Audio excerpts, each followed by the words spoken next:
Kryptonana, exit liquidity hold. Donana, dump it all. Kryptonana, exit liquidity hold. Donana, dump it all. Kryptonana,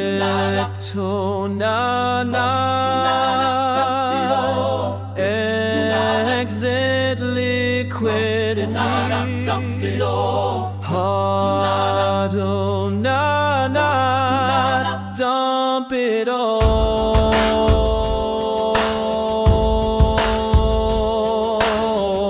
Donana, exit liquidity hold. Donana, dump it all. Kryptonana, exit liquidity hold. Donana, dump it all. From the day we arrive on the blockchain and blinking step into the trade, there's more to lose than can never be won, more to dump than can never be saved.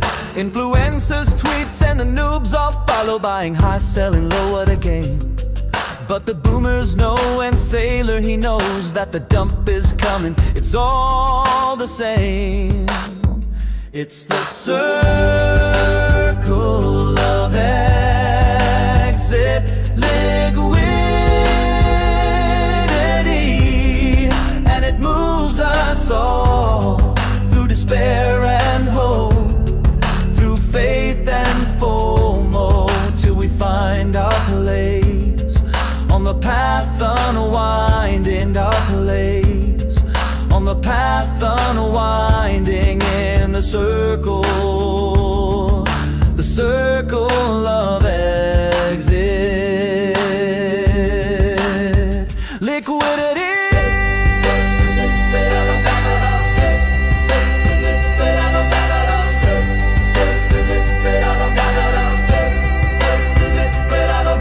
Some of us fall by the wayside, and some of us soar to the stars.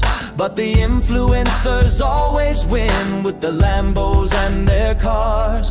So beware of the pump and the inevitable dump, for the cycle continues and the news get wrecked. Donana, exit liquidity hot. Donana, dump it all. Kryptonana, exit liquidity hot. Donana, dump it all. Kryptonana,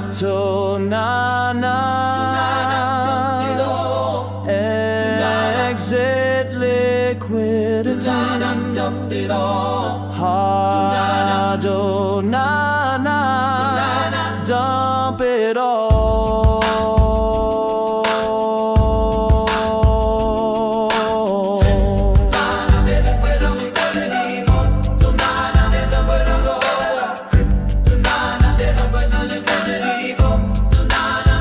It's the circle of exit liquidity, and it moves us all through despair and hope, through faith and FOMO, till we find our place on the path unwinding, in the circle of exit liquidity.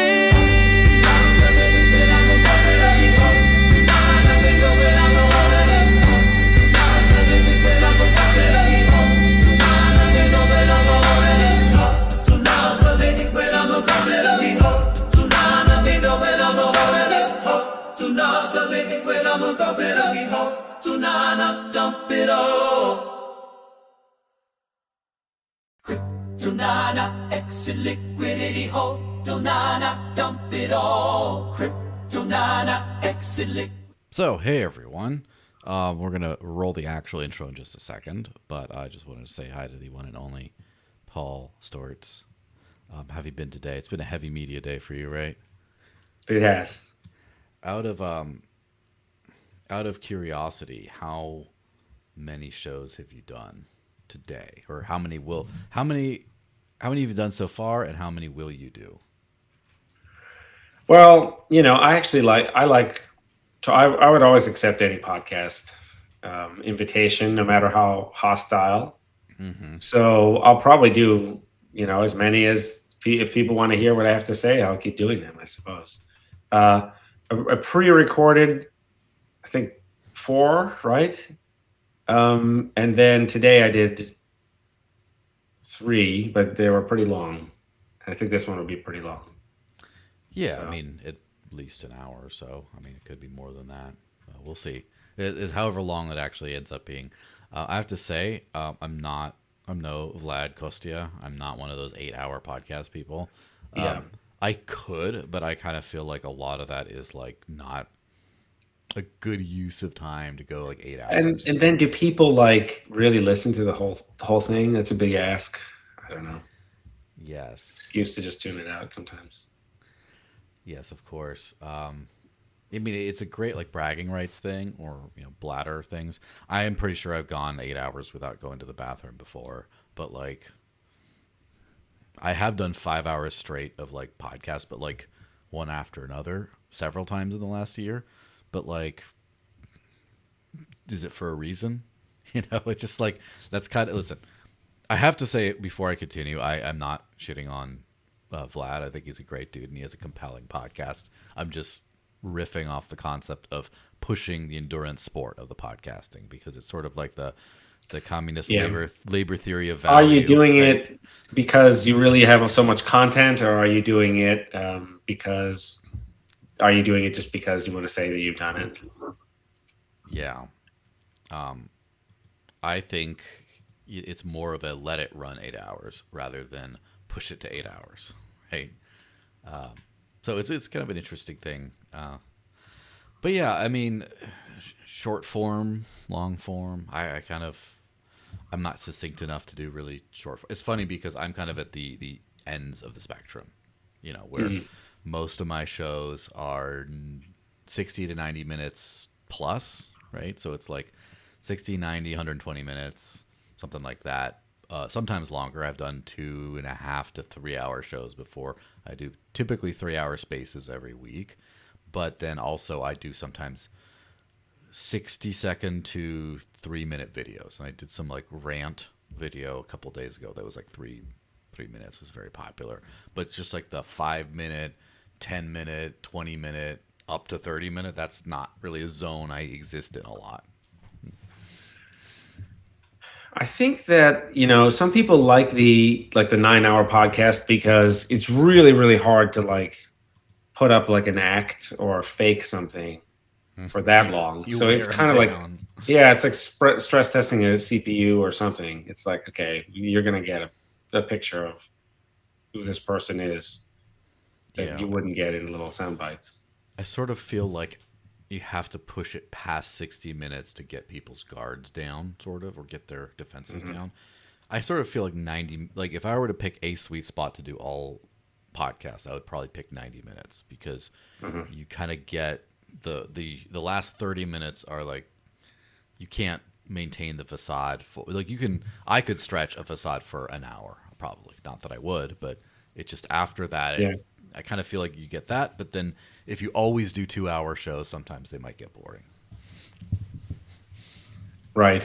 I definitely think, you do 60 minutes. Well, you also, 60 minutes, you have a shared experience with someone else. So it's a little bit more complex. Well, fun stuff. Well, let's roll the, 20-second intro thing, and then we'll get right into it. All right, let's do it. All right, 3, 2, 1, go.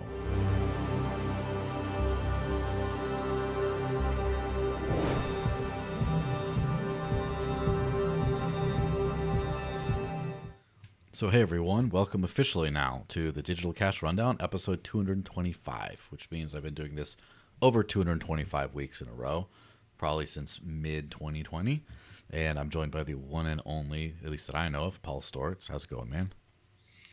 It's going good. Thanks for having me. Yeah, absolutely. Happy to have you on. You've been on a kind of the more interviewee segment version before, talking about kind of the core thesis that we're going into in more of like a new crypto project kind of thing. And ahead of getting into the details, I have to say that this podcast is very proudly sponsored by no one at all. I had a sponsor before and don't currently, and so no one is paying me. People were sharing a graphic of like podcast budget stuff for this new Ecash thing and insinuating that I took a piece, but I didn't.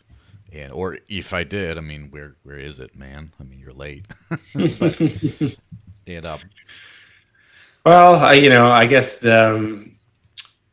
that's weird for people, but I guess it's understandable. People want to just think like there's no real reason why. I mean, it's bizarre on one hand because you can go to like the layer2labs.com/friends list and you can see all these people who are enthusiastic. This is not about Ecash specifically, the hard fork, but they're enthusiastic about drive chain, the idea. And this is a giant list of like big intellectual leaders in the space. So it's kind of like, is it really so hard to believe that there is genuine interest in this idea? But I guess that's just something that people have to go to.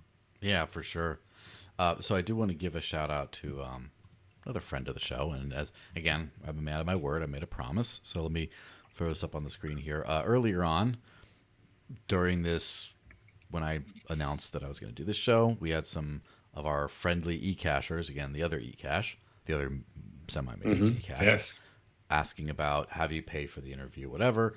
And I just said, I'm not. And then about the name, and I just said, like, it's a generic enough name in crypto and has been since long before the ABC fork. Unfortunately, ABC fork founder, Daedalnix, hello, mister, said, this is bullshit. I expected better from you. I said, no, it's not. He says, of course it is. Between that and stealing Satoshi's coins, which we'll get into that part later. Yes. It is. But it'll be controversial and therefore print views. I get it. I just thought you were above this. And so I said I would mention this on the show. So I will. So first of all, I have here up on the screen I believe it was Ecash launched, the other one launched somewhere in late 2020. It was named Ecash by July of 2021. And here's a big long list of everywhere P2P Ecash system, Ecash, everywhere, well before that date that I selected specifically. You have Adam Back on here somewhere I saw. You have plenty of people. Of course, David Shum with Chamian Ecash. And then there was even an Ethereum project called Ethereum Cash or Ecash. So many of these. And so as far as like the clicks, by the way, so just this is my podcast front page. Just click on the channel. You can corroborate this. And you look at popular videos. This is not a huge channel, right? I don't get very many views. Maybe this one will. But you look at some of these top ones I got. Like I mentioned the Joe Rogan Spotify thing 5 years ago, and that got a decent amount. When Zcash had its big kind of renaissance. And then Ben Swan, who's a significant person. what's his name? Emin Gunsir talking about Avalanche back when it like first launched. Roger Ver coming on this show talking about hijacking Bitcoin. Again, 3K views. Not bad, but not great. Monero hack. These are my most popular videos ascending. We got some Dash one because very close with the Dash community on this channel. A lot of my first subscribers, of course. How to live on crypto ones, running a Lightning node. Second highest view count. Why does the price of Bitcoin and cryptocurrencies go up? Of course. Most popular video. Amari Sachet on Bitcoin ABC's rebirth as Ecash. Oh my goodness. So we're saying maybe I had him on because it was just popular and for the clicks. Maybe it's something about the Ecash maybe. thing. Ooh, I wonder if that's... but I think part of your point was like that, you're basically getting like 5,000 views or something like when I'm very lucky, yes. On a good day. So, people think like, why would I pay for it? No, I'm just kidding. I'm just joking about that. But it's kind of like, pay much for it, Well, yeah. Okay. So I'll tell the story of the name. I feel terrible that it is the same as Amari's project. And I have to say, I think the true story makes them look like even worse in a way. It may make me look bad also. I think it's just a bad story all around. That's but basically, fine. But it is a competitive term, and they're of course, like email. It's like whatever. So I've noticed that in the summer. Okay, so this is like back in a long time ago. I think it was maybe 2021 or 2022. I was talking to someone. I was interested in domains because I was kind of interested in this project. This idea of what would you name a hard fork of Bitcoin? And yeah, I checked like a few really good domains, and they were like, it was like I had like eCoin and Ecash. So there was a list of these names like this. Now, of course, I may be misremembering, or I may have mixed up one of the domains, but I looked at like, some like 5 or 6 premium domains. Everyone wanted like $8 million for these domains. So I think this was like because like altcoining was like really big or something. I'm not sure. We didn't have like Bitcoin season 2, and we didn't have like the collapse of altcoins. So yeah, and then basically last summer I was just kind of like cold messaging some of these people, and I was like, can we work something out? Or like if I raise a lot of money, you get like 1%. And then they just told me that they would sell me the domain. They had a whole set of ecash.com with the date, ecash.net and whatever, and they were like, we'll just give you the whole set for like much. I don't want to say exactly how much. I'm not sure if that's like appropriate or like just too much, like a kitchen table type of a thing. But let's just say it was a lot less than it was less than $250,000 for all of them. So we're talking like huge. So I was like, oh, okay, great. So then before I did that though, I looked around to see, is this name in use? And I honestly, hand on the Bible, I had no idea it was Omri's project at all, and I feel bad about that. But I looked it up, and I was like, oh, this is just some project that's 160th on CoinMarketCap. And I thought, well, I can't name, once we get to like number 12, like, I don't know, I've never heard of like any of those projects. You know what I mean? Like I know a couple. I know like a few altcoin names, but I don't know. If you go to a guy on the street and you say, can you name me the top 200 altcoins? They're just going to say like, I don't know. So yeah, I looked it up, and I didn't look into it any further because I just thought, well, I'm going to get the .com, and it's 160. So 160 might as well be infinity, like as far as I'm concerned. So that's what I thought. And I thought, oh, this will be great. Now, of course, I knew that wherever this community is, they'll probably be mad about but I think I might have done it differently had I known that it was another hard fork of Bitcoin and it was also Omri's thing. But I sent Omri a note saying, after I found this out, I sent him like a Telegram message, and I was like, oh, I'm sorry about this name. And I told him the exact same story, and it got 2 check marks. So he got it and he read it, but he didn't reply. He didn't say anything. So that was months. Yeah, this was months ago. So, but he was complaining to you, I guess. I don't know. So that's the story. I'll have him back on if he apologizes. Yeah, that's fine.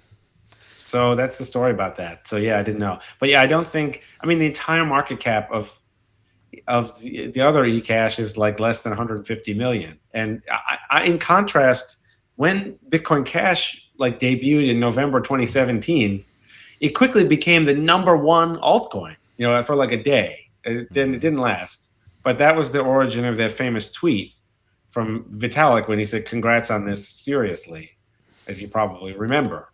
So like we're talking like contending for the #1 spot in the case of BCH, albeit for a day, briefly for one day.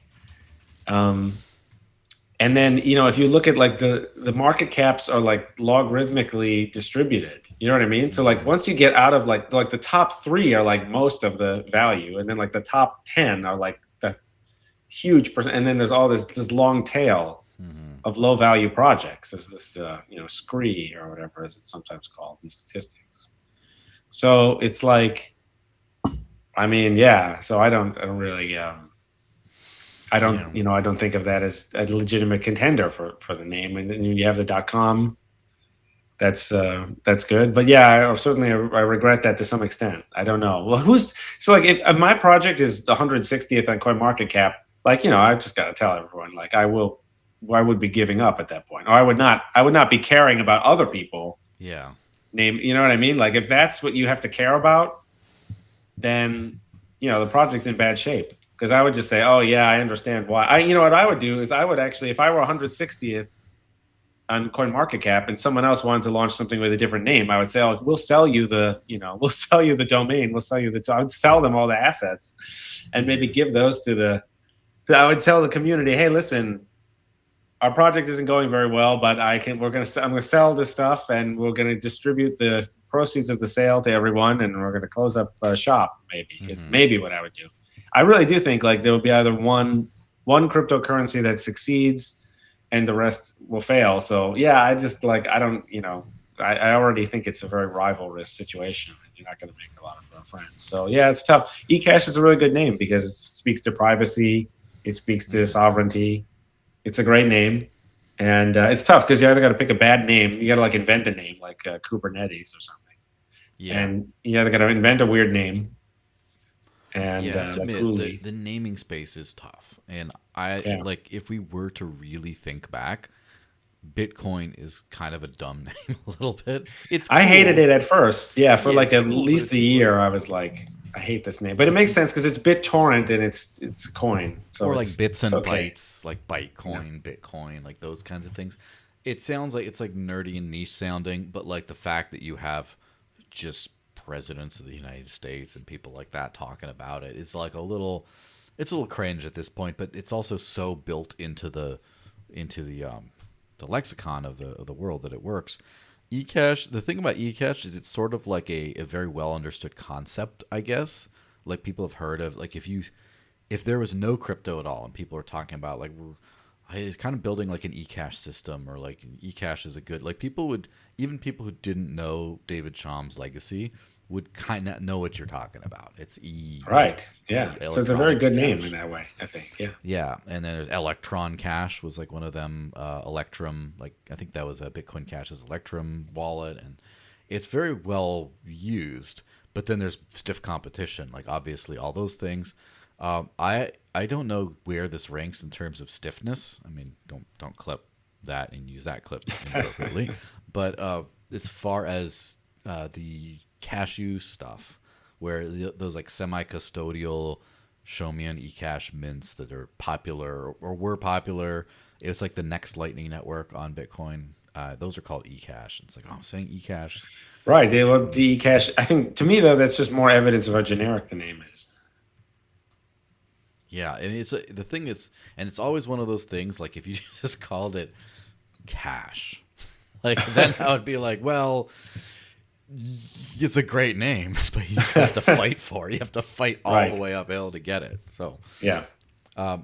When did you get the domain, by the way? When was that? In the summer. It was, I think it was late summer. May have been. So it was only like, it wasn't that long ago. Maybe like September or something. So I wonder why either the Bitcoin Maxis or the Bitcoin ABC Ecash people, I wonder why they didn't manage to get it. I wonder if it just wasn't a priority. Because I have to admit, the other Ecash's domain, and I promise I'll stop talking about it pretty soon, is e.cash, which is good. It's a great one. Yeah. It's funny, after I did ecash.com, I put out like the request to buy. I tried to buy that one. I honestly had no idea that this was Omri's project until like I just thought it was some random. You see what I mean? I honestly thought it was just some random guy was just like, oh, this is a really good name, and I'll just launch, like a random. I had no idea it was a serious project at all. But I still think if you're 160 on CoinMarketCap, like that's it. It's like that's like when you're in the hospital and they do like time of death or whatever. Like why go on with that? Like I don't know. Yeah, I mean it really depends on like momentum and stuff. There have been quite a few that have been, I think Zcash, speaking of caches, was 200 something CoinMarketCap like a year or so ago, and then they got basically top 11 recently, like top 10, top 11. So like I don't know where they are now, probably top 18th or something. So it can happen, right? But it's like I'm surprised that Zcash is would have fallen so low. Like I know that it's not. It is weird because it has other things, it has like weird dev tax and whatever. But they were at least like they had like real like PhDs and stuff working there, and so they were at least something. So I was surprised that they would fall below like the Bitcoin SV level or whatever. This is just altcoin chat now, I guess. But yes, of course. you think like if you're below Bitcoin SV, then it's like, oh man, like it depends on the when of Bitcoin SV, because right now Bitcoin SV is 139th place, still too high in my estimation, and apologies to people who don't like that, but I know there's a lot of people who are the SV believers, and they have some good points. Yeah, but yeah, it's tough. Many cases like that in the space. The thing with like the last thing on comparing the various forks, I'm always gonna like no offense to people who find it funny, I am always going to think it's hilarious that another Bitcoin, that there's competing Bitcoin forks, like chain forks, with the Yeah, it's Bitcoin very Cash. bad for each of the. It splits the vote in a kind of in an analogy to democracy. It does make it really hard for anyone to compete against, the number one Yes. coin. So that's not good for the end user because the end user deserves many strong competitors. But yeah, part of the idea, part of the drive chain idea, as you know, is that no matter what people's disagreement is in a technology sense, they can all be part of the same economic coin. So that's a part of it. But this could be like the XKCD thing where it's like we have 15 competing standards or whatever. What we need is a new standard. Oh, now we have 16 or something. I don't know. Yeah, well, it is funny that like it is creating a certain amount of creating a certain amount of controversy, which I guess is good. But the last thing on like because when you mentioned BSV, that reminded me of market cap, which market cap's a kind of weird arbitrary metric anyway. But one thing is so with the Bitcoin quantum threat, you have the whole Satoshi's coins, and I guess this is the first thing we'll probably go into after that. But Sure. there's a lot of Bitcoin because Bitcoin was the very first. A lot of Bitcoin is known to be and also suspected to be kind of lost forever. Like it's just not accessible. Will never be. Dead people have it, etc. Probably much greater than other future projects. So like the actual circulating supply of the coins in real terms, like the actual market cap would probably be lower if all those coins were, considered like not there. And if you start to then go down the list to like Bitcoin Cash, like what percentage of people have even claimed their Bitcoin Cash or that actually have that? But again, it's said, like 20 million 20 million supply. And then of those, when you fork to BSV or to, ABC Ecash, right, that one, then the percentage of like actual coins that exist in circulation is much lower. But yet the market cap is like the market price of the current supply, but is sort of like multiplied to then 20 million rather than, let's just, I don't know, throw out some random unfair number like 12 million or 20 million or 10 million that exists. So you're saying that the Bitcoin Cash market cap is in reality lower than it appears on. Yes, Bitcoin as well. But the further down the fork list you get, because every time you split, there's like there's many people who are just like indifferent and they. Yes, so on that, like I think that BSV has a very, like I would say very, it's maybe just me hating, I don't know, but it seems like it might have a very inflated market cap ranking where it should be 300 and something instead, and maybe the same could be said of like ABC's ABC Cash. I mean, I really think like if you have to get to the second page, like how many cryptocurrencies can a normal person name? I mean, I'm not trying to say that what a normal person thinks is like how we should steer, but I do think, I would not, if I were running a cryptocurrency project and it was very low in the ranking, I would just like be like, well, it's time for a conversation about like, do we think we can get, because I think you have to get to number one. Mm-hmm. You're either going to get to number one or you're just going to go to zero. So I would say I only want to be a part of something if I think it can go to number one. Yeah, well, and I don't think if you're trapped below 100 for multiple years, then I would say that's a bad sign. You should start over. Yeah, I would say for sure first page CoinMarketCap is kind of like if you're trying to be a global financial system or a global platform, like one of these, like basically a Bitcoin or Ethereum competitor.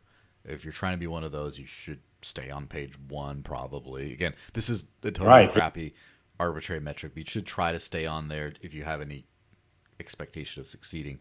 Past that, though, if you're doing like very specific targeted use cases, like let's say NIM, right? The NIM VPN network that has a whole bunch of different mixed nets all over. They have their own coin and it's incentivized, or like Filecoin, which is big storage. Those kinds of things, if they're like third, fourth page, I don't really care. It's like it's more of like a decentralized company than it is like the global financial system of the future,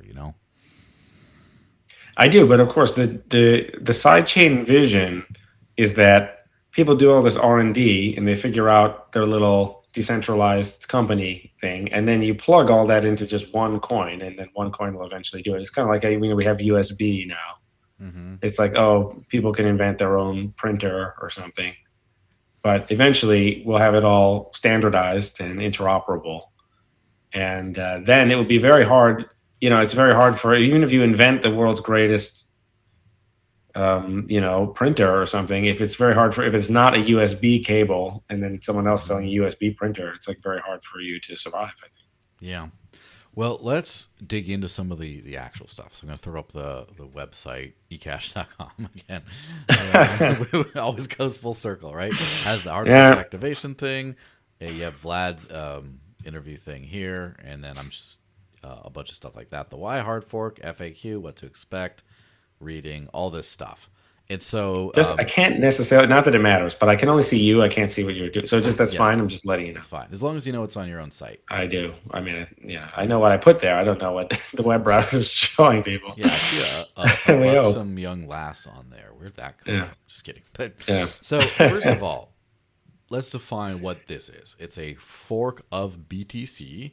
Right. And what else is it? So I know what Bitcoin is today. I think everyone kind of knows what Bitcoin is today, other than maybe some small technical details of like who knows about Schnorr signatures or whatever. But is Bitcoin, what else? What's different from copy paste? Well, I think, the impetus behind it is that we'll have a coin where we activate drive chain, BIP 300, 301, and then we'll be able to try them out, these different L2s. Mm-hmm. These are merge mined L2 chains. These are what used to be called side chains. And now we'll have a place to try those out. BTC is, very slow to adopt any soft fork upgrades, but there's more to it than that. It's just kind of like the culture of BTC is like very static at the moment, and kind of anyone who sticks their neck out to do anything doesn't get very far. Yeah. So even if they activated BIP 300 in BTC, that would not be enough. Like, it would need to be like a total cultural revolution, prioritizing these merge mined L2s. So like all that's probably like not going to happen, even though that would help a lot of the miners make more money and probably save a lot of them from bankruptcy. They're still not going to do it. And then, I'm not exactly sure why, but I think so that's just a mistake. On a technical level, then it's just Bitcoin plus BIP 300, and then that's it, right? There's no it's still SHA-256 mine, correct? Right. Like, basically the L1 is exactly the same as Bitcoin Core, and even the BIP 300, 301, even that itself, I have a way of activating it without changing any lines of code in Bitcoin Core. You run like a second client next to it. This is the Core untouched soft fork. And so even to activate that, there won't actually be any change in. So even on a technical level, technical squared, it's basically Bitcoin Core is the L1. And the purpose of that is to say how everyone who loves Bitcoin Core, hey, you still have that over here. I do reduce the L1 block size. Oh, so the block size is changed. That's the 1%. Yeah. It's a very frivolous change, though, frankly. But it's lower. So now this is the smallest block of all the forks. This is the smallest block. So what is it? 300 kilobytes? Is it 400? Yeah, because it's 4 megabytes. After SegWit, it's 4 megabytes on BTC, and so I cut it to 400 kilobytes, including like the witness data, kind of like. Yeah, I cut the whole, like them all by. Yeah, exactly. Interesting. So the other change, I guess, that I wasn't really thinking or aware of, I guess, is on distribution, which goes to like the mention of like the Satoshi's coins thing. Yes. So I've only seen mostly. I knew this would be controversial.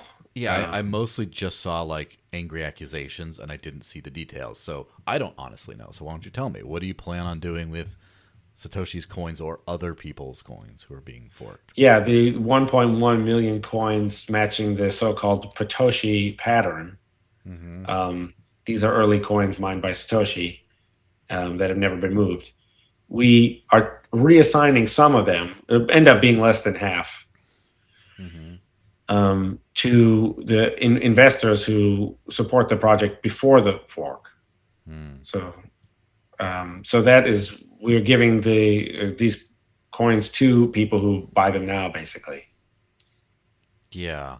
So, first of all, what is the thought process behind that? Like, yeah. Well, there's quite a few things. So a lot of people think that this is like they sort of smell blood in the water, and they think, oh, this is like the weak part of this project. And they think, well, this is like a desperate move, and it violates property rights and all this stuff. I think really none of that is true, and actually, the whole Satoshi's coins part is not. It's not a weak point of the project at all, because the thing is, for 10 years, we put out a separate version of this project that does not mess with Satoshi's coins, and in fact, this second version of the project, it doesn't. It's not even a hard fork of Bitcoin, because the second version of the project is just BIP 300 itself. So we've already been giving away for free the one that's not a hard fork and the one that's not interfering with Satoshi's coins. And so people have to kind of, the implication is that if it weren't for this Satoshi's coins thing, then they would be supporters of the project. But you and I know that that's not remotely true at all.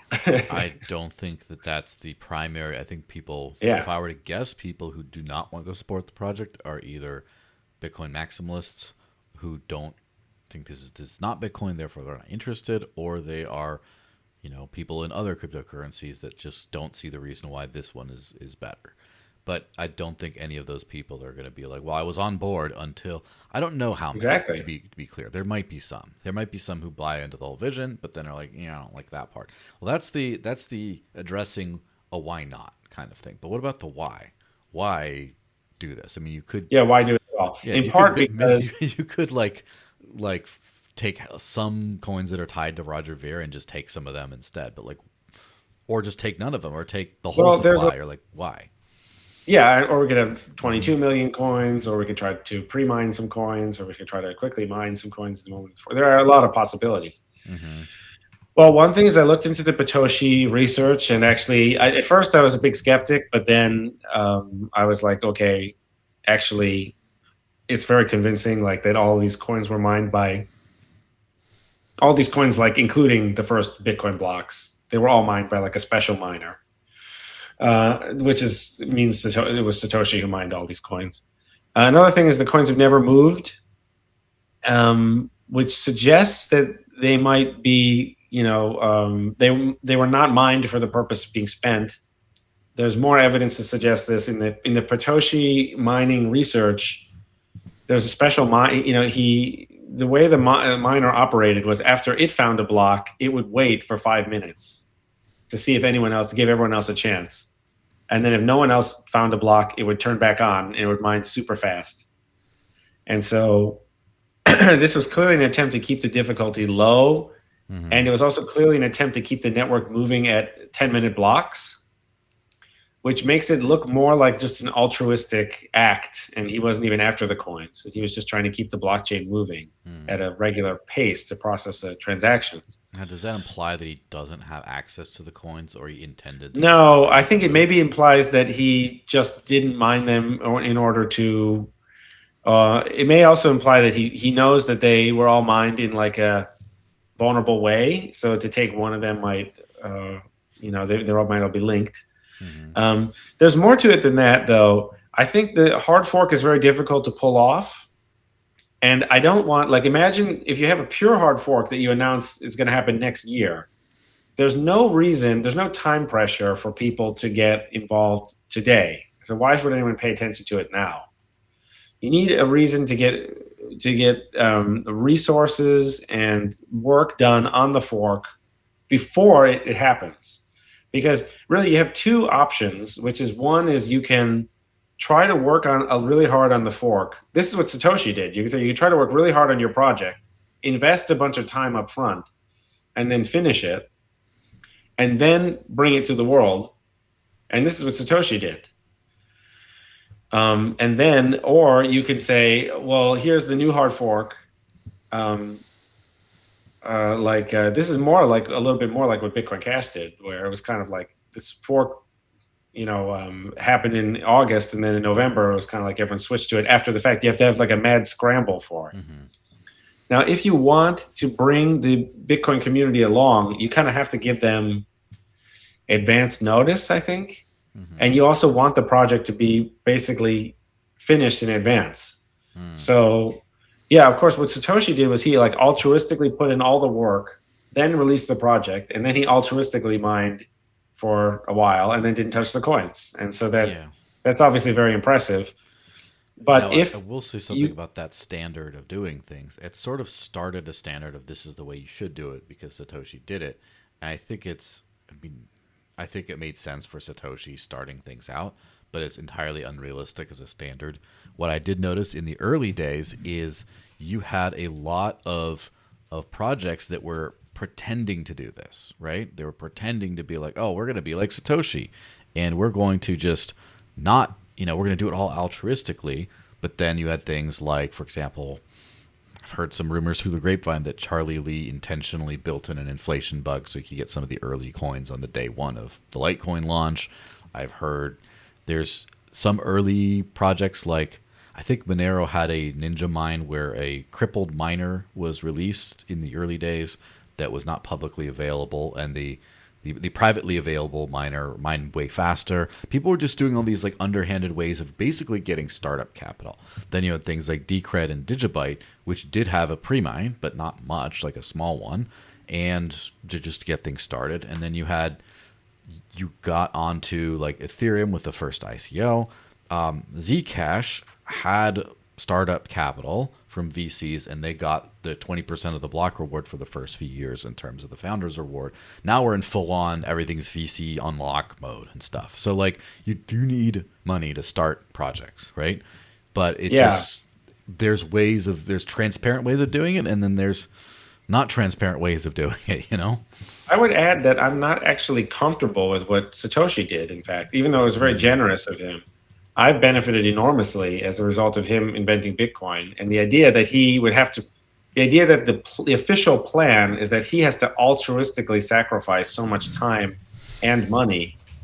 I actually don't, I'm actually not very comfortable with that. And I'm a little more comfortable with, like, for example, when they give like Elon Musk huge performance pay or something like that. I think that's a little bit more where you think, well, okay, if it's a good job, then everyone benefits and you have some incentive alignment. So I think anything that relies on altruism has the downside that it's going to, punish the people who are the most altruistically act in the most altruistic way. So I think that's actually kind of perverse. I think I don't think that's a great idea. So yeah, there has to be some source of funding, and you really want the people who help you earliest to have a disproportionate payoff if the project is ultimately a success. And so that was part of why I do it in the first place, is an intentional choice to try who we can get some people who have skin in the game so that by the time the fork happens, there will be a whole new coalition of users. I have to add that it's partially also to create controversy and trick people into talking about it. And it's also partially because, a lot of these people who are haters of this idea, who are going to say that they hate this steal Satoshi's coins phrase or whatever, but the point is, these people are going to, these people already hated Drive Chain when it was a for free project on Bitcoin that was going to basically kill all altcoins, kill all shitcoins. It'd be like the super maximalist project. But they still hated it then. So these people already hate the project, and it's like you're sacrificing a chess piece that's like already been captured or something. You know what I mean? We're going to shift and make sure that instead we can kind of monetize their anger now, because now they'll be talking about it. They'll be shilling the project. No one will really know, like, do they actually have a thought about it? I mean, think about it like this. What a lot of these people are trying to say, and this is, I don't know how many people this is going to end up being, but the critics of this, which I knew this would be controversial, this Satoshi's coin reassignment concept. But what these people often are saying is two things at once. Whereas on one hand, they're saying this project is a terrible project. It's going to go to zero and it's completely worthless. And we went from a world where this project didn't exist to a world where a completely worthless project is now come into existence, worth 0. So it's going to start as 0 and it's going to be worth 0. And this is basically what these people are saying on one hand. But then on the other hand, they're saying, wait a minute. They're kind of representing Satoshi. They're sort of trying to speak on Satoshi's behalf, like as if they were his lawyer or something. And they're saying, wait a minute. That's Satoshi's valuable property that you're stealing. You know what I mean? So they have to equivocate on, do they think this is a good idea overall, like objectively? So when they say they care about Satoshi's coins, they're saying that they think the idea is actually very valuable, and I'm depriving Satoshi of an extremely valuable piece of property. So I tricked them into shilling the idea indirectly. I'm not sure how many of them will consciously realize that, but I think there is a subconscious. I think some people are kind of grapple with the fact that, can you steal something that you didn't even know existed like 1 hour ago? I mean, and I think some people are going to grapple with that. But if it's none claimed by Satoshi, then it probably doesn't belong to him. If this happened on the BTC chain, then that would be awful, right? That would be very clear. Right, that's the thing. Is this is not the BTC, so nothing can take either Satoshi's theft or squatting, like theft or collection of it, or grave robbing, one or the other. But in this case, it's a new thing. So here's a funny fact to think about, by the way. What if this whole fork launches, everything's fine, but then a month later, the remainder of Satoshi's coins get moved? That would be really bizarre. Yes, yeah, that would make me concerned. So if that happened, and this person proved that they were Satoshi Nakamoto and claimed those coins, and then they wanted it back, they said, whatever you haven't spent, can you just give it to me, please? There's my coins. I you honestly think you would give them back to have to. I think, because I think actually the premise I'm working off of is that Satoshi has indirectly consented to the transaction in a way. Mm-hmm. I know a lot of people won't accept that. It's like a speak now or forever hold your peace. Because I'm trying to say something like, either it's possible to improve Bitcoin so substantially that we flip it and become the #1 coin, which again, I don't think is likely, but I think is something like 10% possible. Mm-hmm.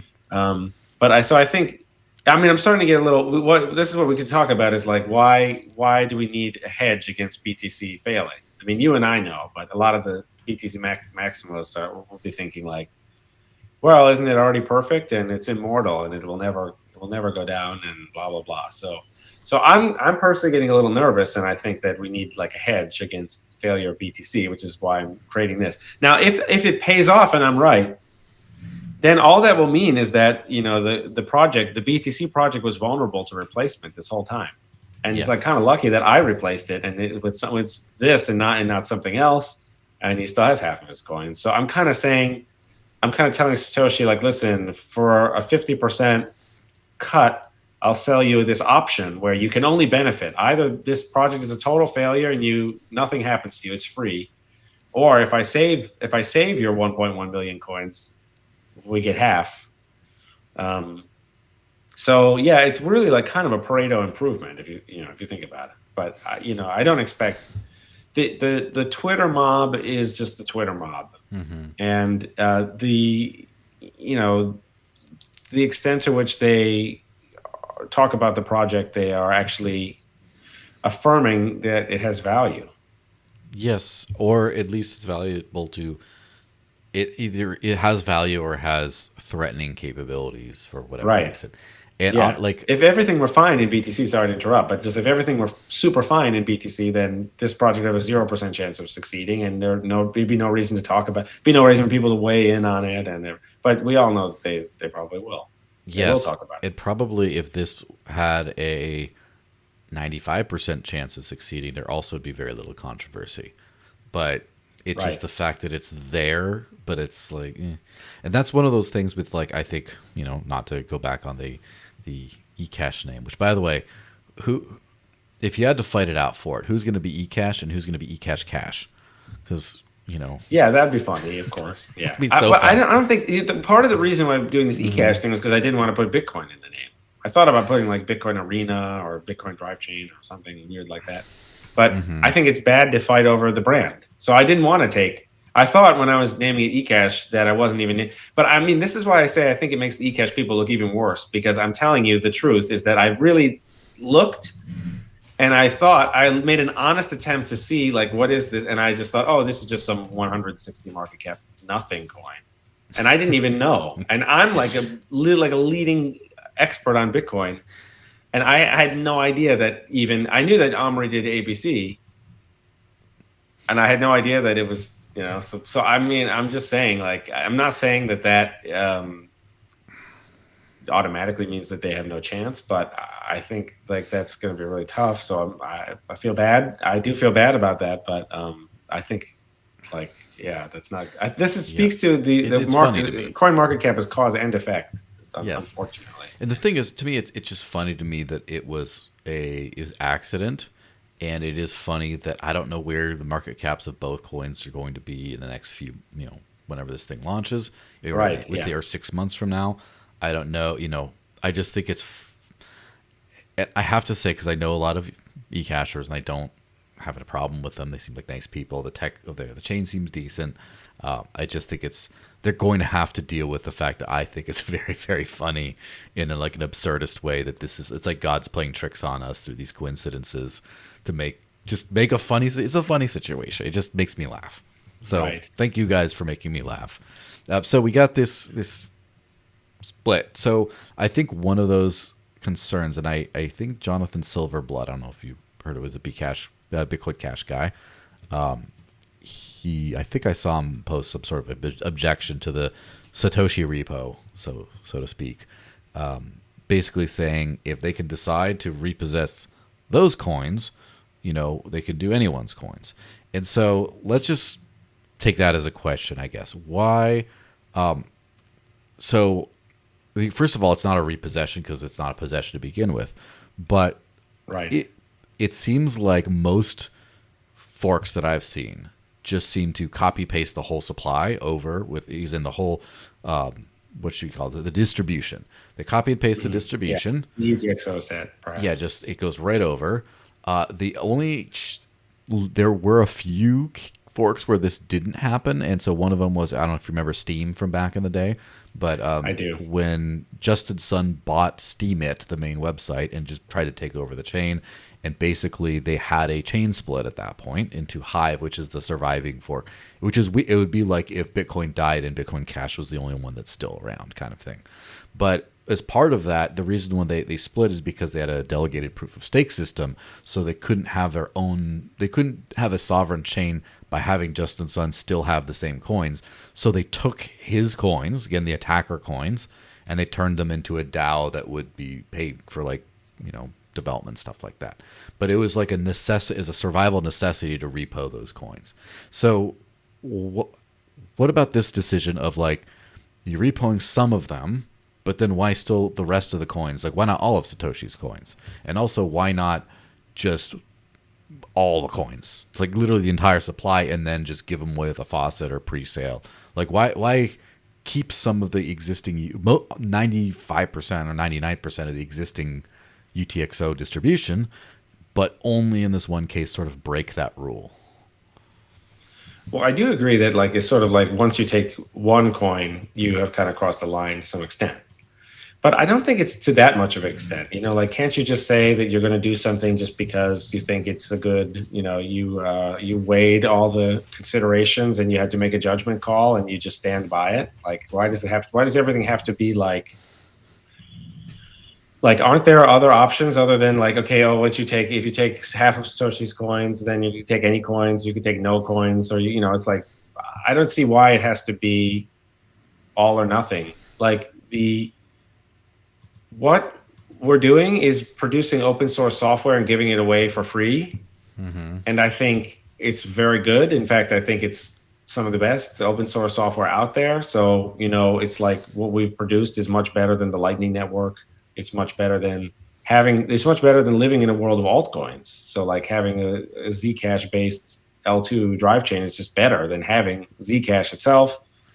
We have EVM, but I discontinued it because it wasn't that interesting, but we could turn it back on. We have an EVM, Ethereum L2. So we built a bunch of stuff that is the best in the world, and we're giving it away for free.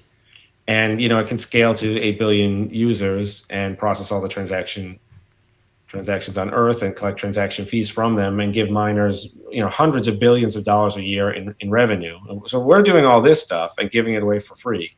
and just the way that anyone would be able to finance that in an honest way. Because I'm also not comfortable like going to the investors and saying, listen, if we do a really good job, you won't get any more ROI than that. I really would prefer to go to investors and say, listen, here's the project. If we do a really good job, you'll make a lot of money. But if we do a terrible job, then the project will suck, and you'll lose your money. So, we'll at the end of the day, we're going to produce all this stuff that's open source that even BTC could use for free if it wanted to. Sorry? And probably should use. They probably should use, right, exactly. So we're going to have to, but they won't. And so we're going to have to deal with the defective culture of BTC. And that's why the hard fork exists at all, is because the BTC culture is deranged. Yeah, well, let's talk practically about that. So when we last talked a couple of years ago or something like that, the idea was to launch this as a soft fork on Bitcoin and launch drive chains, I should say, Right. and then go from there. And what was the barrier to making that happen? Like, so first of all, for a soft fork, what percentage of the hash rate would you have needed to have it like not split off to a different fork to actually? No, yeah, 51% hash rate can activate any soft fork. And I invented this thing, QSIF, the Core Untouched soft fork. So it doesn't even have to go through Bitcoin Core. But the problem is that it's not just about whether or not you activate an opcode. That's really, that would be like saying, if we just need to do, all we need to do is pass a law, like lowering the speed limit on the highway. You know what I mean? It's the real thing is in people's minds. That's the real substance, is the culture. And so, on the highway, people just speed, and there are certain highways and there's certain highway intersections where like one highway is kind of, have you ever had this happen? One highway is like the slow highway, but then as soon as everyone gets onto a different one, it's like off to the races, it's like, but they're both like 3-lane. So sometimes people speed, and sometimes people speed a lot, and sometimes people speed only a little. And it just speaks to the culture. Like if you go to a different, it's try littering, and people don't really litter in like Colorado or Japan, but then in New Jersey or whatever, people litter. So that it would be like saying we got the opcode, but that's not really about it. We should live in a world where all the Bitcoiners are very excited to activate BIP 300 because they know it's a completely safe, opt-in, reversible soft fork, and they know that it will let them get, something that's much better than the Lightning Network, which is a large block optional L2 drive chain. And they know it will let them get Zcash privacy, and they know it will let them take all these altcoins and all this PhD research that everyone else has been doing and just take it and say we have all this stuff, and it will bring back competition among developers, and so that there's no developer capture problem.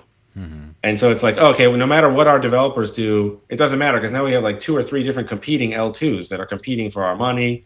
And there would be like Vitalik would be running like a rootstock drive chain, and it would be like EVM, and Roger Ver would be running like a large block L2 of Bitcoin. Everyone would be in the same. So people should be like, champing at the bit. They should be like screaming and cheering that they can't possibly wait any longer. And the miners as well, they should be saying like, we can't wait to collect the merge mine transaction fees from all these chains. But everyone should be like, beating a path to get to this as quickly as possible. And even the developers could be like, listen, we can't review all this code. We got to push this stuff into L2s. This is what they used to say about the Lightning Network. They said, we don't want to be responsible for all this stuff. We just want to make a simple change on L1 where all it is basically SPV plus counting to 13,000. And we're just going to use this op-nop5. And we'll just ship this one chain out the door. And then whenever people come to us and say, oh, what about CTV? What about TX hash? What about whatever, blah, blah, blah. What about quantum? We can just tell them, good, to go do it on an L2 first. And then see how that works out. And then maybe come back. So everyone should be literally trying as hard as possible to get BIP 300 activated on BTC in a sort of a sane world. But you see, so it's not really about like, it's just the culture just isn't there. which I accept. And that's the other reason about why are people criticizing this project. It makes no sense because I'm just accepting that they're sort of like, that they don't want it on BTC. You can't do it somewhere else. So these are the irrationalities that I think on a subconscious level, people will pick up on, which is why more people will probably be talking about this idea in the future. Well, so was there just not a lot of positive response for Bitcoin? Because no, I think individually. Oh, sorry. Yeah, because if you look at it, like Bitcoin has undergone a series of changes since 2016, 17, whenever, where SegWit was highly controversial with in some camps, but then that got added, and then was it Taproot got added, a few other little things got added here and there, and it didn't seem like there's much controversy around those things that happened. And of course, the Bitcoin Knots world, right, seems to say that it's basically like the core developers, the tinkering that gets into the roadmap and gets implemented. And so it's not like, I think that something like drive chains is not infeasible from like a technical scope or risk, or it's not like, wow, this is so much different from the things that have been done. People have done these changes, done things like op return, ending the op return limits for an individual transaction, things to make way for like SegWit and things were like to prepare for Lightning allegedly, and then Taproot and stuff like that, and then the insinuation was that the op return limit being removed was to prepare for Citrea, and so there's a bunch of very similar things like that have happened. So what is the key difference in why BIP 300 you didn't see it as viable to, like, it didn't have the support to be a viable soft fork to Bitcoin? Well, first of all, of course, SegWit was very controversial. I mean, as you know, and it had to activate in like this weird way. And then I think Taproot was kind of like a weird echo of that, where it was a reshadow, maybe is a better word, where miners realized that they had been blamed for how slow SegWit activated, so they kind of rushed to activate Taproot. Since then, we've had nothing. So there's been a huge slowdown. Like in the first 7 years of Bitcoin, there were something like 14 different soft forks. They were every 6 months. Not with that regularity, but there were a lot of. That's the rate, the average rate. And then with SegWit, it took 20 months from when it was first proposed to when it finally activated on the network. And then with Taproot, it took 46 months from when it was proposed to when it finally activated on the network. And since then, there hasn't been anything that is activated. And there have been many attempts by other people to activate. So Jeremy Rubin tried to activate CTV. He gave up after less than a day. Wow, that's brutal. Right, you should have him on, and it's an interesting story. And then there was I think OpCat is actually the smoking gun. That proves that it's the culture is defective and the process is defective. But I mean, there's plenty of other things to say. So before I get to OpCat, Peter Wheeler, he was like prepared Taproot, but then he said like he had made these numerous comments here and there that he was too emotionally exhausted to discuss the activation of it because it was too contentious. Yeah, I know. It's funny you laugh at that because I actually also was laughing at it. Like I was thinking to myself, it's I don't sad, remember when. But it's funny too. It is sad, but I was also it's sad in several ways. Where it's like, okay, first of all, the emotional oppression is very strong, and so that is real. But then I was thinking, I think this was like last year or something. I was thinking like I was sort of thinking on that and chuckling to myself, and I was like, there's a real war going on in Ukraine, and like people. 18-year-old kids are getting like blown up and like losing limbs and dying and stuff. And I was like, but Peter can't like, I was kind of, this is kind of a little bit of a joke, but I'm not, because I understand exactly where Peter's coming from. But I was kind of thinking like, the horror of it all. Like my job is so hard. I have to deal with activation. That reminds me of a Chris Rock joke from back in the day where he talked about Nelson Mandela spending so much time in prison in horrible conditions, making it through. And then he was within like something like 6 months of being out, he got divorced, where he was just like, he could handle all that stuff, but within 6 months, he's like, I can't take this anymore. This is worse than prison. And he did that. So it kind of, obviously. Yeah, what's the real prison? having like dealt with, I mean, I've been in stuck my nose in a few different crypto governance wars, and it can be taxing. I don't know about like having your house bomb type stuff, but it is it is a pain. I understand being like, yeah, especially and who because, needs it if you can do without it, then why not do without it? So I understand. yeah, But this is just because for those who don't know, he's like an extremely respected, high status, like technical person. He's a very nice person. So it's And kind of no like the one idea dislikes that's very demoralizing that he's like a sort of leader. even the And- big and- blockers like don't really say much bad about it. They disagree with some of his Right. work, but they And don't. he's like a very polite kind of guy too. So Everyone knows but then he's it's smart. kind of like this is the thing with the bitter comes the sweet. If you're going to be Mr. Nice, polite guy, then it's like you're participating in nothing getting done. So I don't know. I'm not trying to. I'm just throwing it out there for the audience to think about. Yeah, But so Opcat is unless you have something really important. to say. No, okay, go to that side of that vein. So Opcat is like it's like 13 lines of code. All it does is take X and Y and returns XY. You know, it really doesn't do that much. It was in the original version of Bitcoin for a long time.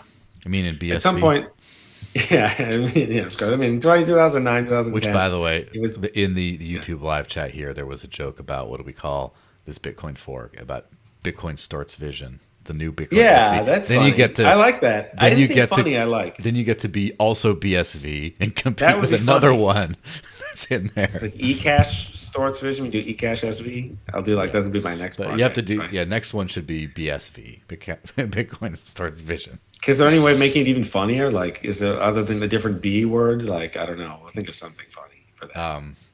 Bcash, Bytecoin. Bcash, Yeah, Bcash Sztorc is that's funny. Bcash Sztorc is. I mean, vision. at a certain point, Someone, these are really, listen, some online troll. I'm going to have to call it that. they're gonna make it already, preemptively yeah. because a troll will do it otherwise. yeah. That's if someone's already registering the domain, probably. Yes. But yeah, it's some of these are such like only these are like inside jokes at this point. Of No one course, even knows, like, but what's they're going very on. good. So, so Opcat basically just got completely stonewalled. What does that look Yeah. like, by the way? Like Opcat is very, very, very tame, and a lot of people thought it's also very useful, and it's also again it's one of these op codes, so it's very, very easy to just say like if you say we're going to use opnop 6 as Opcat, you can very easily later ship a version that just says never use opnop 6 again, and this effectively turns it off and restores the original operation of the network pre-activation. So these are all like opt-in, ignorable, reversible, and it's kind of just like, what on earth more do people want, you know? But then on top of that, there was the people like Udi tweeting. I believe this was at the beginning of 2024.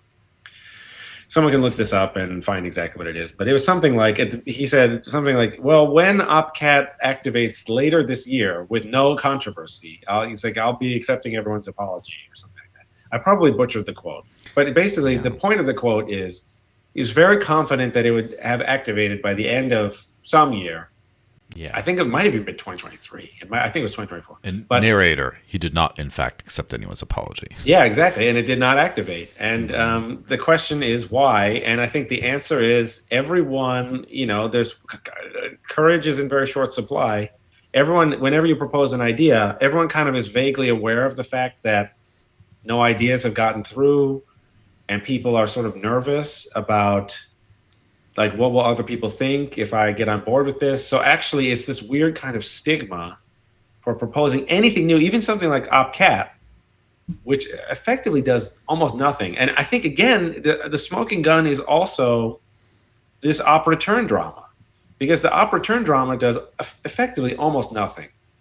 Because what Luke Dash Jr.'s position is that he's okay with certain images being in the blockchain, but he's not okay with them being on a tiny portion of the mempools that, you know, are not receiving transactions and are not actually generating blocks. So these are like dead-end mempool, dead-end nodes and dead-end mempools that these images would be in temporarily. But he's fine with them being in the blockchain. And this is like a complete waste of time for anyone to talk about this at all. But we've been talking about it for 2 years, and it's just all a big waste of time. It's like, this is how low we've fallen. And I will so, agree with that on Luke's thing, because Luke, so BIP, what was it, BIP 100ers, or that's what they're called? 110, I think you're 110ers, referring to. whatever it is now. I've sort of have a side eye on that. I even called it Bitcoin's caveman war because of just how much like, Neanderthal thinking seemed to go into it. That group does have a lot of the same, like a lot of the freedom money kind of virtue signals that appeal to someone like me.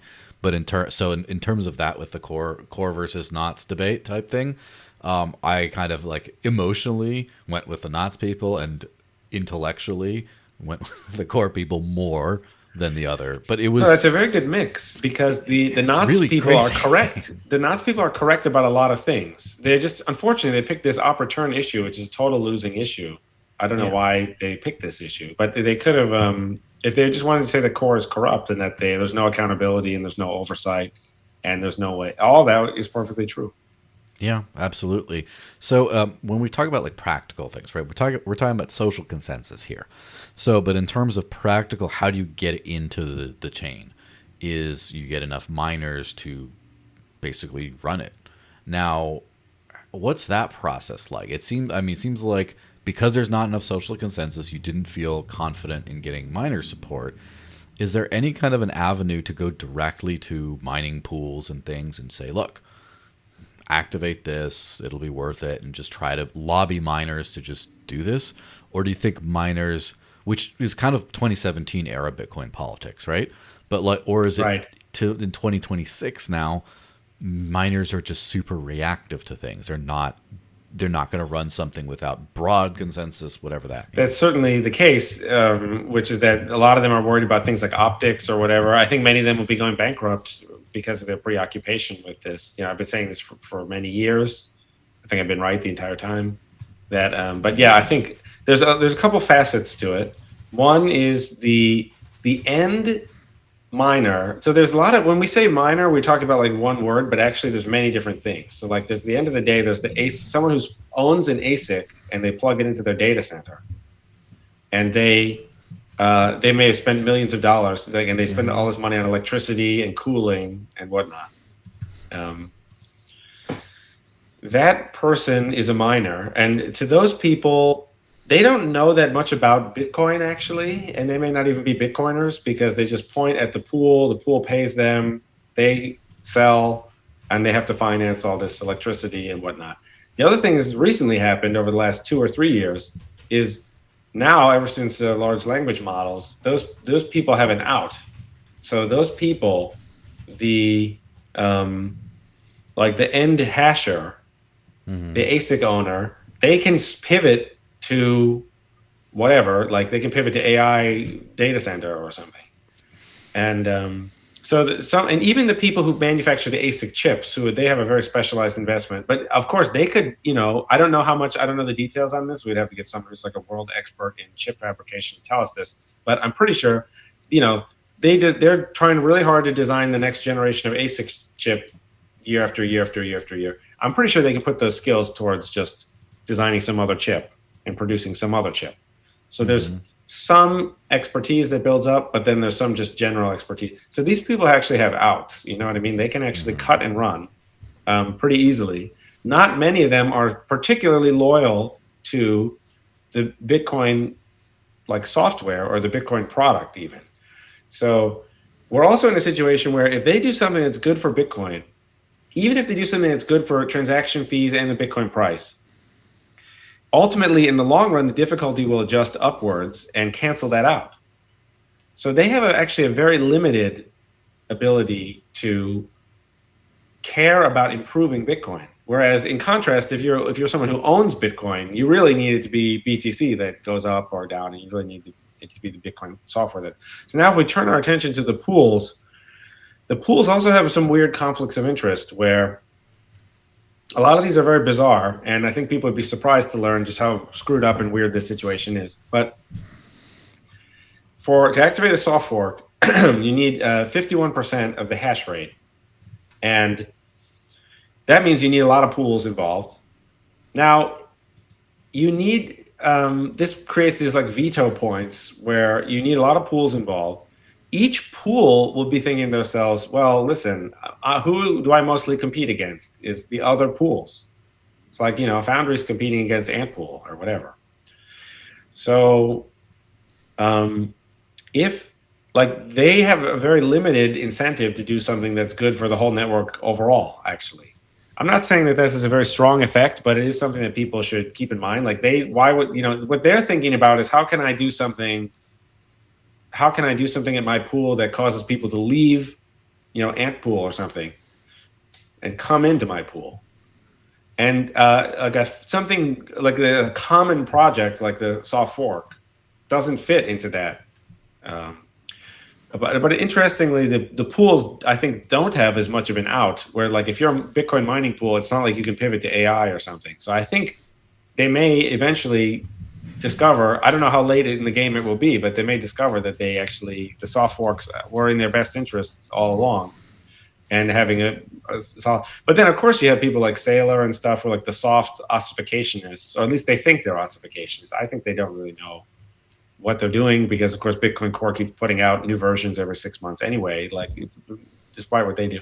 But yeah, a lot of people think like we don't want this, maybe changes how we'd have to describe Bitcoin or something. So a lot of people just ultimately don't want it. And I don't want to be in the business of giving people something that they don't want. I respect consent the same as any reasonable person. So it's kind of like there's all these people out there who either individually want it, but they're worried about what other people think, or they, but yeah, so that leaves me in the position that I'm in, where many people, including, Adam Back and whatever, all these people at the layer2labs.com/friends list, you can check all these people. A lot of these people think like, well, this is at its core, this is a good idea or an idea worth trying. But yet it's not on BTC. So then how to actually bring it into the world in a way that actually rewards all Bitcoiners by giving them free money. And you can see that, of course, by doing this basically perfect idea in a perfect way, being selflessly giving everyone free money, that you can see where all the criticism comes from. Yeah. Well, so one last stop on the whole, like, the thought process of, like, if this, then that, of, like, let's try to fix Bitcoin. That didn't work. What next kind of thing, is how easily could drive chains or something very similar to drive chains be like a merge mined side chain with Bitcoin bridged to it, be created without having even a soft fork change to Bitcoin itself? Like, is it possible? Again, I've already done that because the QSIF BIP300 activator, this already would activate the soft fork without changing any lines of code in Bitcoin. But it's kind of nonsensical. 51% of the hash rate. That's but it's kind of nonsensical because the idea of drive chain is that they're merge mined L2s, like kind of governed by the mining process anyway. So the idea that you wouldn't have, like, that would indicate that something else had gone wrong, like in the logic or people's understanding of it. Like that would be really strange. So even if it were possible, it would just be like it's like saying, could you drive a car if you didn't have to go anywhere? And you would just be like, well, I don't know. Are you sure you know what you're trying to do? Yeah. So, yeah, I don't know. I think it's more than just like activate this. It's the whole culture is just like people don't even want. I don't think people. It's just about what the culture wants. So I think various people have learned that at different times. Well, so the culture obviously has a lot wrong with it. And that being said, there are I kind of feel like Lightning had broad consensus appeal amongst remaining, again, after the Bitcoin Cash split, at least the remainder of Bitcoiners had broad support for Lightning to at least exist, and therefore it existed. Every other Bitcoin L2, I would not say that of. And of course, you have things like rootstock, you have stacks, whatever you call that. And again, the definitions get weird. So you have Citrea, which again, no one said anything, no one campaigned for it. It just sort of happened. Then of course you have the Ecash stuff, or again, the cache. Yeah, I know what you mean. You're talking about this is another thing that Ecash is used for, this weird custodial Lightning Chaumian. So you have all there's something called wasn't Light Spark? It was Light something or other. That's like a new hybrid L2 that's helps Lightning. I don't know. There's a bunch. Yeah, of crap. I think it's like a state. Isn't it one of the state chain ideas? Something like that. I may be wrong about that. But the point is, all these things were launched as Bitcoin L2s or sidechains or whatever, without, I guess, direct consent of the protocol. And so, is there anything technically? Again, forgive me for not being super into the sidechain nomics or the technicals of that, but is there anything preventing you from launching drive chains as an L2, as a sidechain, without having to actually modify the Bitcoin Core protocol at all, like without having to talk to a single miner, I guess? Oh, well, that's different. Again, because we don't have to modify any lines of code, as I said, with the QSIF activator. But I don't know, because it's such a miner-centric idea, the drive chain, that I don't know if it, like, I'm not sure what that would mean without.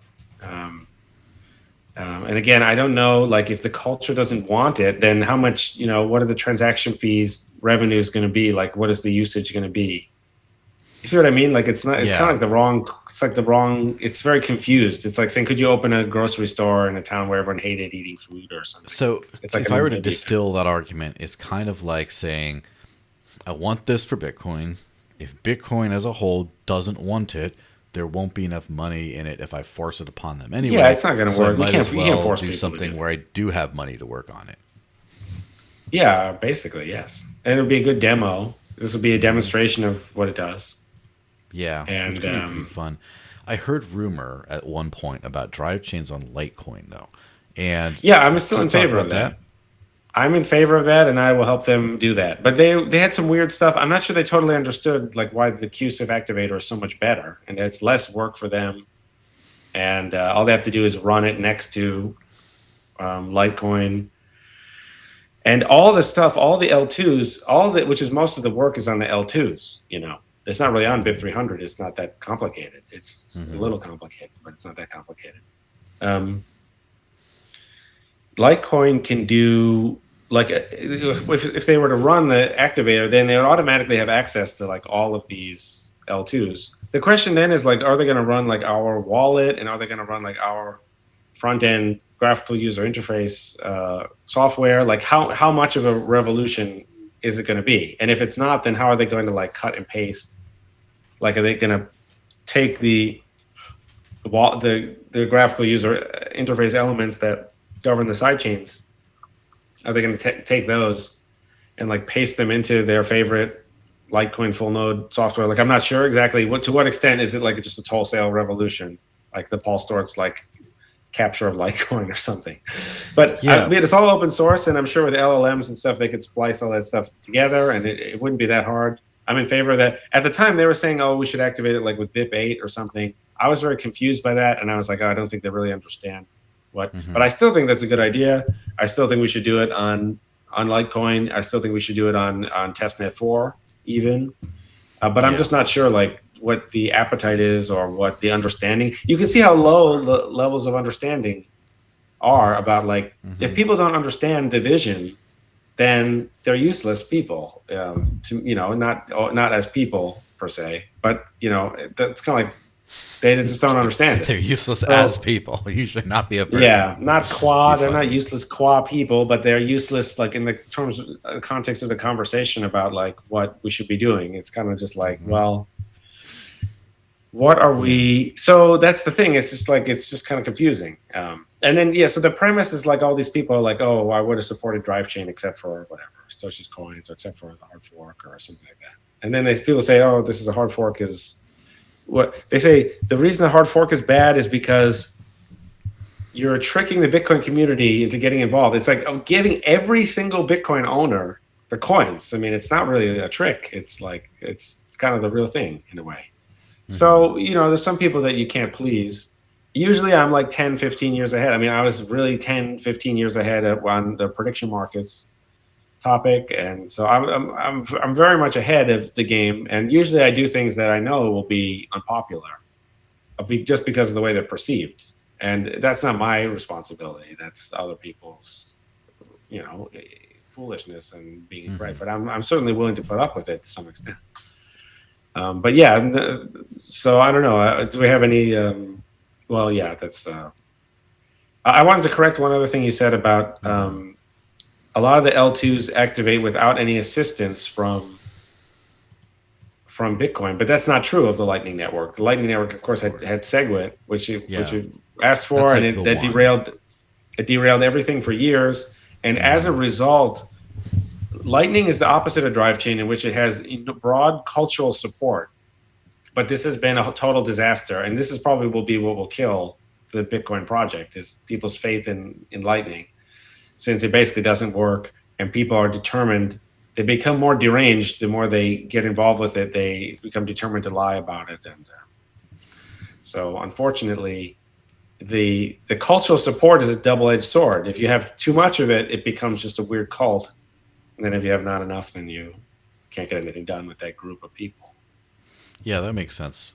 So when you have, now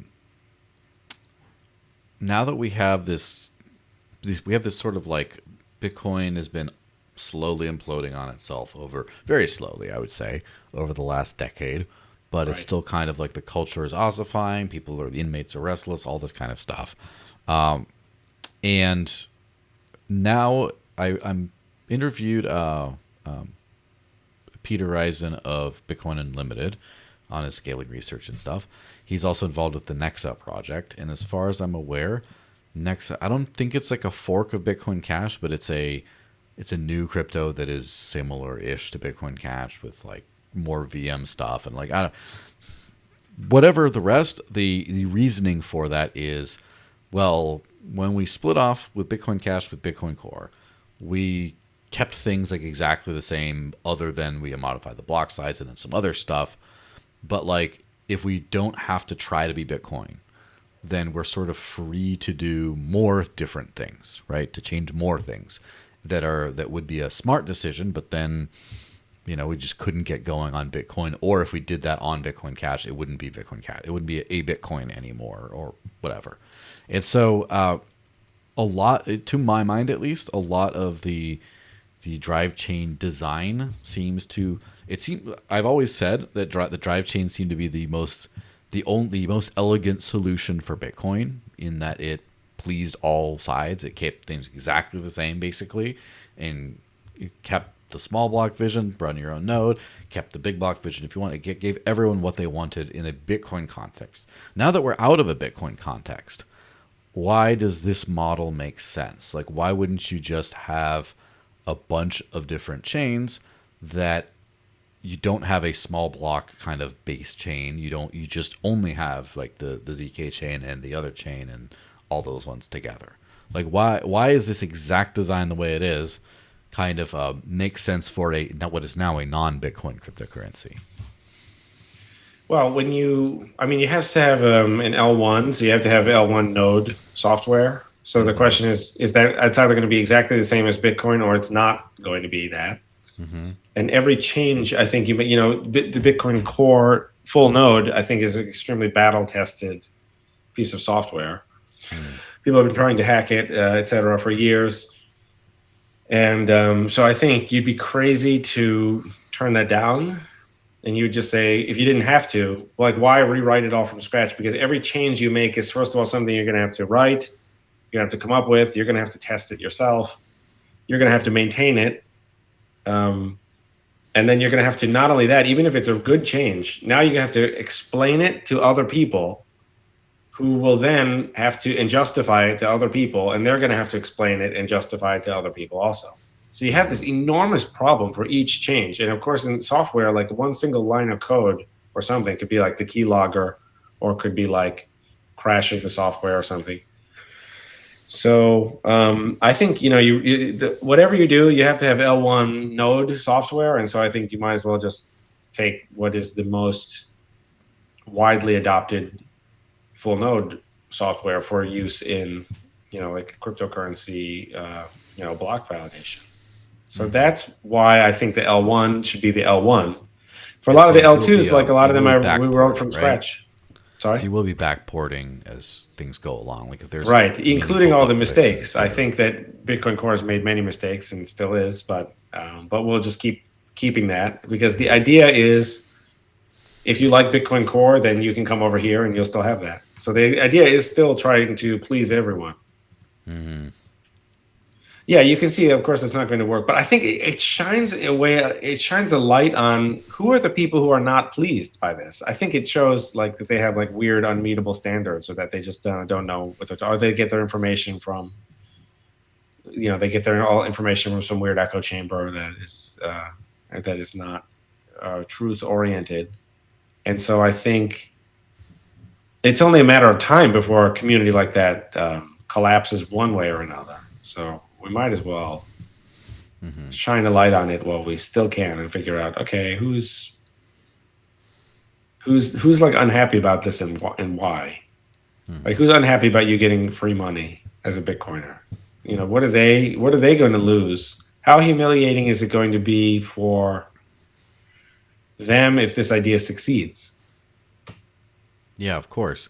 Now, so we've kind of gone through the logical progression of not only what is this, but why we couldn't put it in Bitcoin through a bunch of different avenues, and why does it look the way it is right now? Like, that makes sense now. So now you kind of hinted at some end game type things, but like, how do you expect this to go now? So the fork launches, some people get their coins, you get Satoshi's coins, some of them, people get, outraged for reasons we've already covered, whatever. Things chug on. There are some drive chains that are launched now and people start doing things. First, what are the first drive chains? I'm sure you must have a couple that are going to be ready to like launch almost like at launch, right? Right. Yeah, the starter pack, so to speak. I think the bread and butter will be the scaling and privacy. So there's one I call a Thunder, which is kind of a lightning joke. And there's another one I call Z-Side. I use the same orchard crate as Ecash, the altcoin. Yeah. Was there ever a thought? So here's the thing. Let's say you have like a million drive chains, right? You could have like the fast one. You could have the private one. You could have whatever. What thought has been given to combining a couple of those use cases to have fewer drive chains? Like, so for example, why couldn't you have Thunder be Z Thunder, for example, like both of those together sort of thing? It's a very good question. And I think it's an open, like, I don't know if people will prefer, because you get some advantages when you say, we're going to have the full node do a bunch of stuff, like calculate a bunch of state or track some different like sets of things. So you have some advantage by making them special purpose, where you say like this is the identity sidechain, this is the assets sidechain, so, or this is the privacy sidechain. So you gain some technical edge by doing that. And but at the same time, it might just be that people disagree over how much, basically the block size, like what the full node resource requirements should be. So maybe some people only want to pay a little bit to store a small blockchain. Other people are willing to pay more, and a smaller number of people are willing to pay like a huge amount. And maybe they'll just divide that way. I don't know, but I just kind of like, it's just a little bit easier to just ship them this way and kind of give them each a little bit of a branded type of thing. So now, from what I remember from the last, I mean, I guess you could probably reiterate in case people didn't watch the last show again. I don't assume everyone watching has watched everything, but the way you get from the main chain, right, from the main Bitcoin core, whatever thing, the bridging process does take a certain amount of blocks, et cetera. And it has going in is instant. Going back is very slow. And so how many blocks does that take? So to come back, it's extremely slow. But the idea is that most people would not use that. But it is 3 to 6 months. But 6,000 people can ride back at once. And the idea is that instead you would just use the HTLCs to swap in and out instantly. And people would compete and pay a fee for that. But the reason is because if there's a high number of these chains, you always want there to be plenty of time for the dispute to be raised. And so there's basically this hash on the withdrawal transaction that must match what's reported by the full node software. And so you have basically a really long time to notice if one hash doesn't match another hash. If it doesn't match, then that means that someone is doing something intentionally wrong. So the idea is it's a deterrent, because it kind of establishes guilt very, very, very quickly, and you're very, very, very unlikely to get away with it. This slow return, my guess is that it will never impact people, but nonetheless, we have to have some way of returning, because, but yeah, the idea is that there'd be like sort of specialists who would be, it's kind of like how if you go to the airport, you swap your US dollars for euros or something at the little thing. And you usually never have to like at some point those people will net up. They may accumulate like many more whatever yen than they need, and then they'll have to ship them in like a big box or something. But most people just pay a fee and they can just swap it and at the counter, so they don't have to move. Get built into some sort of a DEX for easy swapping. Now, Exactly. where that runs into limits, what I'd imagine is just total liquidity in each drive chain. So let's just say like the fast one is like the popular one, and let's just say you start with 20 million coins. Just assume you have 20 million users, or 20 million coins are being actively used, which again, big assumptions, but we'll forget about that. And let's just say like 18 million goes right into the fast one, the Thunder channel. And so people are doing that, but then there's a big surveillance event, and they're like, oh crap, we want privacy. 2 million goes into the Z chain, but then there's tons of demand for it, and more than can satisfy people swapping up, because there can only be 2 million in that chain. And so then you'd have to de-bridge. That's right. That would be slow, and then it'd be instant to go back, but it would be slow to de-bridge. That's an interesting scenario, but I think for a couple of reasons, it's a very interesting theoretical scenario. But I would imagine that people would probably be most comfortable saving in the long run on the L1. So they'd kind of keep their retirement savings on the L1. And the other thing is, just because a chain is very popular in turning over, like spending, that doesn't mean that you need to have a very high quantity of coins there. So I think I did some napkin math on my blog, and with something like 5,000 to 10,000 coins, you could have like a North America chain that has very large blocks, like gigabyte-sized blocks. There's huge amounts of turnover in the thing where you're paying for all of your stuff, they're paying their suppliers. Somewhere your boss is getting paid, your boss pays you. You could have huge amounts of turnover with small, not that many coins actually on the chain as a whole. So I don't know exactly if that napkin math will hold up in practice, but I think it's at least theoretically possible that you would only need to have you could only have like 1 million coins kind of out there among the L2s, and there could be 20 million on the L1, and you would still have a lot of. So I think that people would be hesitant to go out and keep their coins. The L2s would be more of something like, the pocket money or like the checking account, and then the coming back, the L1 would be more like your 401k or something like a retirement account, to use like a kind of weird metaphor like that. So I don't think that scenario would come up, although it might. It's an interesting one, but I think that even if you want privacy, let's say you're on the privacy chain and you're a huge privacy enthusiast. If you've used the privacy chain a lot, now that you're coming out of it, you're coming out of the shielded pool, like the ominous they probably don't know who that is. So you're probably good on that UTXO. You just park it on L1. They know it came out of the Z side shielded pool, but they don't know who it is. So so that's not so bad.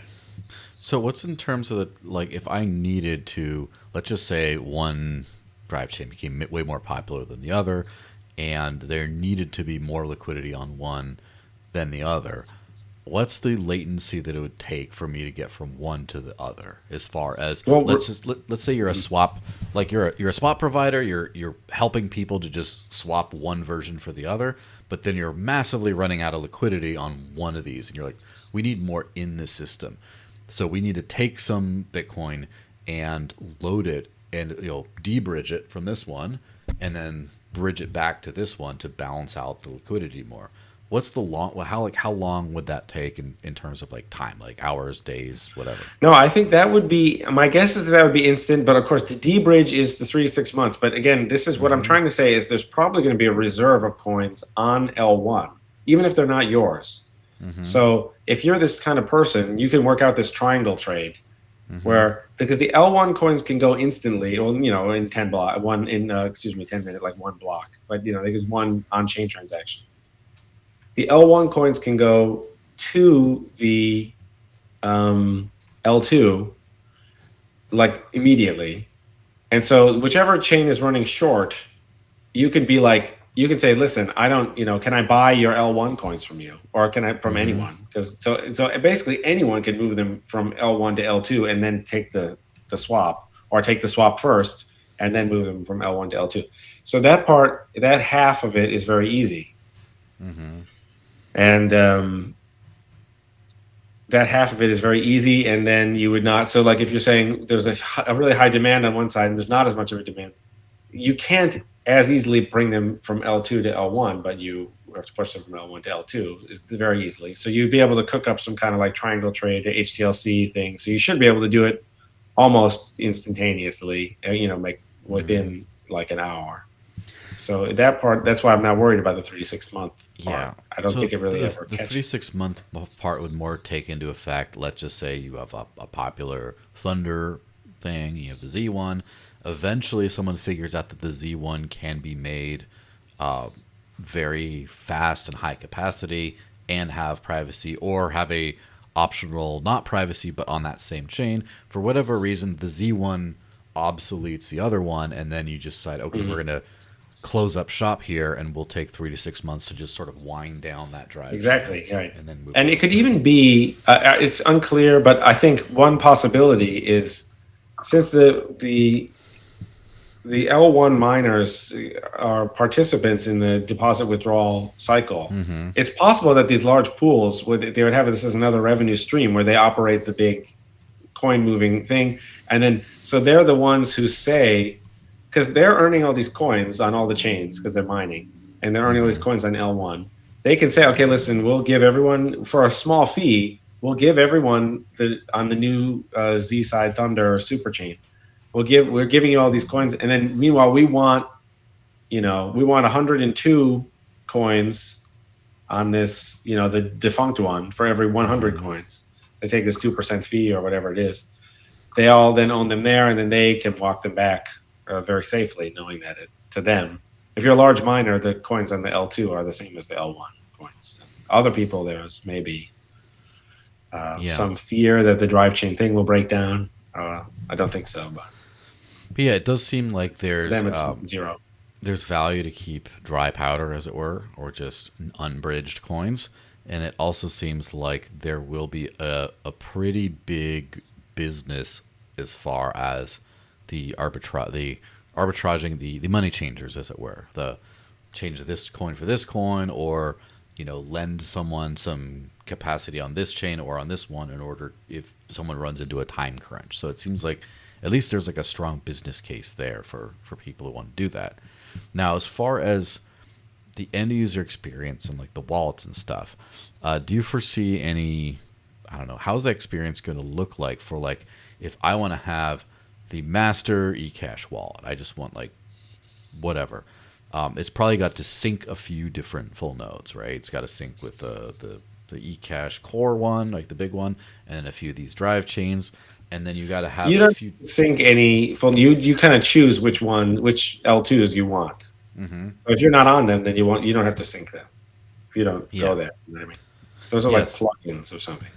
So like you probably have a collection of coins in your wallet. They're all the same base currency, but they're technically different coins at different side chains, right? So you'd have like your private one and your cash one, and then maybe you'd have your EVM style, again, maybe not EVM, but their smart contracty one, so you can get some mad DeFi gains staking it over here, and then maybe a couple others. So you might have like 5 of the same coin or 3 of the same coin, but definitely on different things.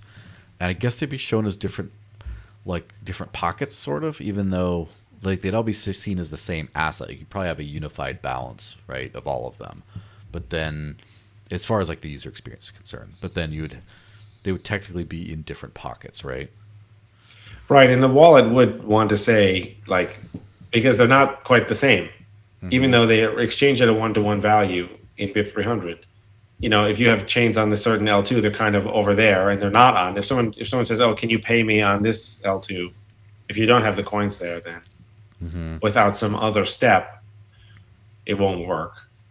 So you have to pay them wherever they are. That's why I kind of think there'll be like a North America payments chain, like a Europe payments chain, like a Southeast Asia. There'll be like some geographically distributed, would be my guess about how it would work if it reached planetary scale.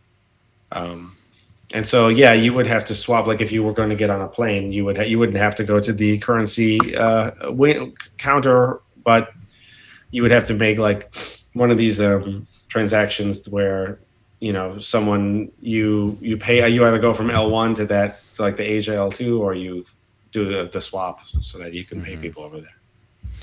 Yeah. So now let's talk about like long-term vision as far as like how this can play out. So you launch. People get some, they start playing around. Then what? I think you mentioned a couple of like percentage chances of either this happens or that happens. What are kind of like the long-term outcomes you can kind of foresee of this? Well, yeah, there are a lot of outcomes. Like one is maybe people aren't that interested in this.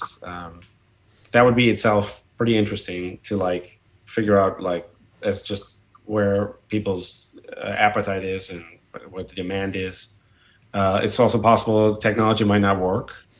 I think that it does, or that if it breaks, it can be easily leveled up into something that does work. But one possibility is that, I think the two interesting possibilities are that this technology succeeds really well, and then people in BTC just decide, oh, like this actually is a good idea. Why aren't we doing this? And then they flip. And then, of course, all these people will say that all the same people today who are big haters, they'll say that they were always in favor of this idea and that they always liked it. I just like they were always against COVID lockdowns and et cetera, et cetera. So, of course, many such cases. And so that's one possibility. Another possibility is that each of these L2s on Ecash has, gains users and starts achieving its own network effect. And then a key property of this idea is that all the L2s are merge mined. And so there would be this geometric increase in transaction fee revenue, which means there'd be a geometric increase in hashing power. And that would make this chain have a larger and larger percentage of the SHA-256D mining hash rate. And I think that would be great, because in a way that would mean that its success would automatically prevent the BTC network from finding blocks. So in that way, they are very rivalrous. Yeah. So is there any, like, is this it for the BTC chain? Like, is this? I don't know. I'm not sure. I think there's very little you can do to come back when you lose the culture of truth. I think it's very hard to come back from that, because people will self-censor, and it's like there's a whole parallel world where I think when everything's going well, like everything is self-healing. So like if your society is getting very healthy and people, now you have wealthier merchants and they can afford books and they can afford to patronize the arts, and the arts inspire people, and the culture improves. So I think kind of everything goes well at once. Like places have like a golden age, and then I think it's the reverse also. Like when things start to go badly, like now, how would someone be treated if they criticize the Lightning Network? In BTC, never before has it been easier to criticize the Lightning Network, because so much has been done, and it's so obviously like the problems are more obvious, and yet culturally it's still very hard. And the critics are treated as like weird fringe people, instead of just like people saying obvious things like you can't onboard 8 billion people to the Lightning Network like under any circumstances, and like no one is going to put up with the weird liquidity problems. And actually, it's at this point much more difficult to run a Lightning node for a regular person than it would be for them to run even like a large block. I mean, like even like a Bitcoin SV node would be easier for the regular person. And that's very telling. Regular person would just click Bitcoin as a regular person just running Bitcoin SV node would just click a button and they'd say you need a lot of hard drive space. They'd say okay, and they'd buy a hard drive and plug it in and wait. But most people find it people who actually tried to run the Lightning node, normal people will give up. So it's in practice, it's actually harder to run the Lightning node. So like, but that's just one example among many. So I don't know, but I think it's a good. This is the point. Is like, so maybe I'm wrong about all this, and we don't need Ecash, and everything will be fine with BTC. In which case, that's great, because you've got your BTC shirt, and I'm not telling anyone to sell their BTC. I'm just saying we need this hedge. We need this lifeboat. We need this lifeboat leaving the. Most of the time, when you build a cruise ship, you don't need the lifeboats. So I kind of hope that we don't need this lifeboat. Yeah, but I'm just personally getting a little nervous. I mean, a lot of the things that people are saying and doing don't make any sense at all. And you know what I'm talking about. So I think it's difficult when you lose the culture of truth. And if you have a culture of truth, you can almost defeat anything eventually. But if you lose the culture of truth, I think it's only a matter of time before. Yeah. So I don't know. I'm honestly not sure. But it's been incredible to have made so much. I mean, again, I know people who paid 10 cents for Bitcoin and then sold it for $100,000. So I know people who did 1,000,000x in Bitcoin. And so, I mean, that's a huge win. That's like as good as life gets, Like, it's hard to complain after pulling something like that off. And now you have these people who, like, they heard about Bitcoin like after 2020 or something, and they're kind of like, this is like, it reminds me of, like, you remember the Mad Max movie where he's giving the water to the people and they're destitute and they have no, and he's like, oh, and he opens the thing and he says, too much water will make you soft. He shuts the water off. So that's like the new people now. And of course, these new people like don't know anything. Like, why can't we do a soft fork? Because a soft fork isn't a change to the protocol. It's opt-in, ignorable, and reversible. You could still run the old version if you want. So why is it treated differently than any other software change? I don't know. I'm not sure. I don't know. I think this definitely there are warning signs though. So that's what people really don't like is about this project is it shines some light on the shortcomings of BTC, and that's why they don't like it. And that's why I think though that will guarantee that people will continue to talk about it. Because they can't resist, like whatever, the 2 minutes hate or whatever you want to call it. Well, I have to say, it is very interesting because I've been thinking about like proper forks of Bitcoin. And as far as I know, the only meaningful fork, if you could call it, might have been Bitcoin Cash in 2017. And of course, you had Bitcoin Gold, which persisted way longer than I thought it would. But that was, I kind of feel like Bitcoin Gold was understood to be like a shit fork. Like it was not, Right. These were frivolities, and there was just like people discovered forking and they just thought, well, how many of these can we make? And this will be fun. And maybe some of them were even intended to discredit Bitcoin Cash by trying to lump them into like a weird category. Yes. And so Bitcoin Cash, of course, is split off into SV and then also Ecash. It would be hilarious if one of those split. I mean, I would not rule out Bitcoin SV forking into another Bitcoin SV. But yeah, me either. Right. That's a funny thing to think about. But the point is, Bitcoin Cash really shook Bitcoin, I would say, at the time. It was a monumental change.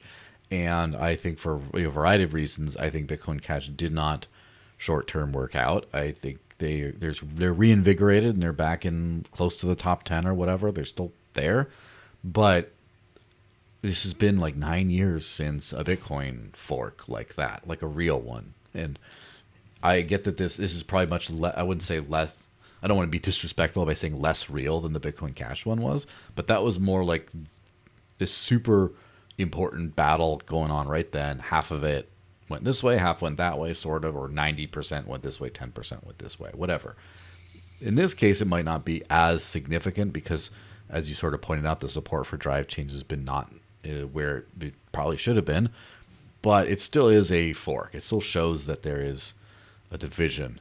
Now, what do you think are the chances also, speaking of fun things, that there's a BIP 110 fork around the same time?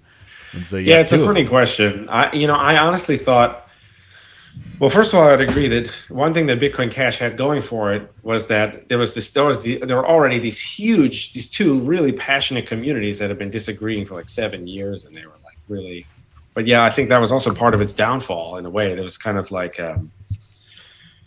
well, I mean, it's tough. You need passion and you need a lot of stuff, and it's really hard. Like, and I don't. And it's funny also that we say Bitcoin Cash is like a failure because it briefly made it to the #2 spot on CoinMarketCap, and then it was, like it's still worth billions of dollars today.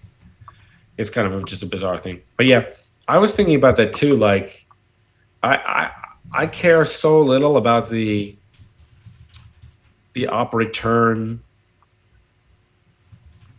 Like the idea of caring about what kind of op returns are in the standardness limit. Like I think that's so ridiculous. Like it just doesn't even appear on my radar, and I've been like ignoring it because I just really don't care either way.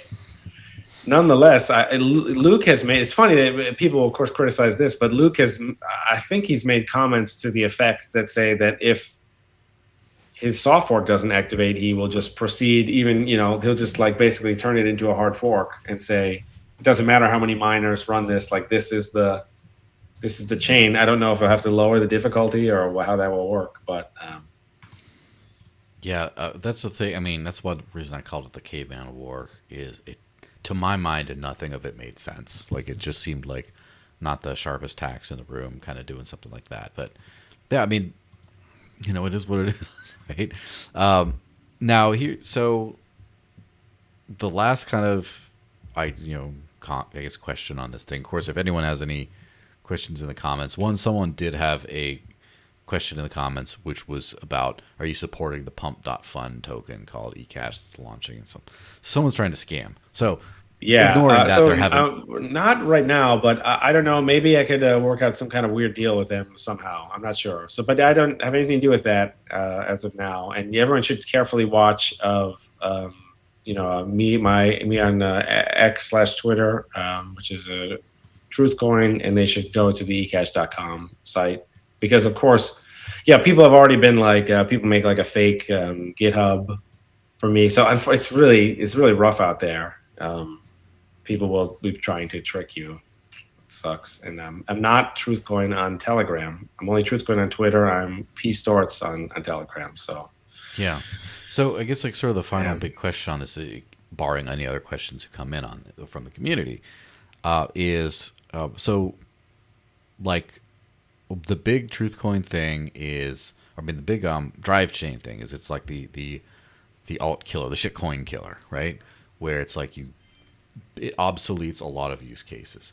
Now that makes a lot of sense coming from, you tack that onto Bitcoin, right? Because now you have all these use cases attached to the Bitcoin store of value, the Bitcoin unit of account, the branding, all those other stuff.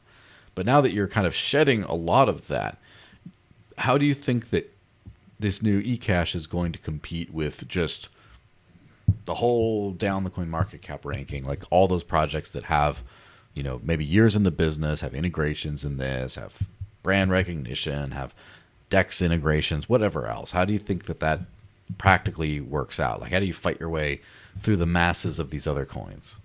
yeah, absolutely. This is why a lot of people like to stay in the Bitcoin world and even identify with it, even if they only own like $25 worth of Bitcoin. They say, well, I'm in the Bitcoin group and I'm a whatever.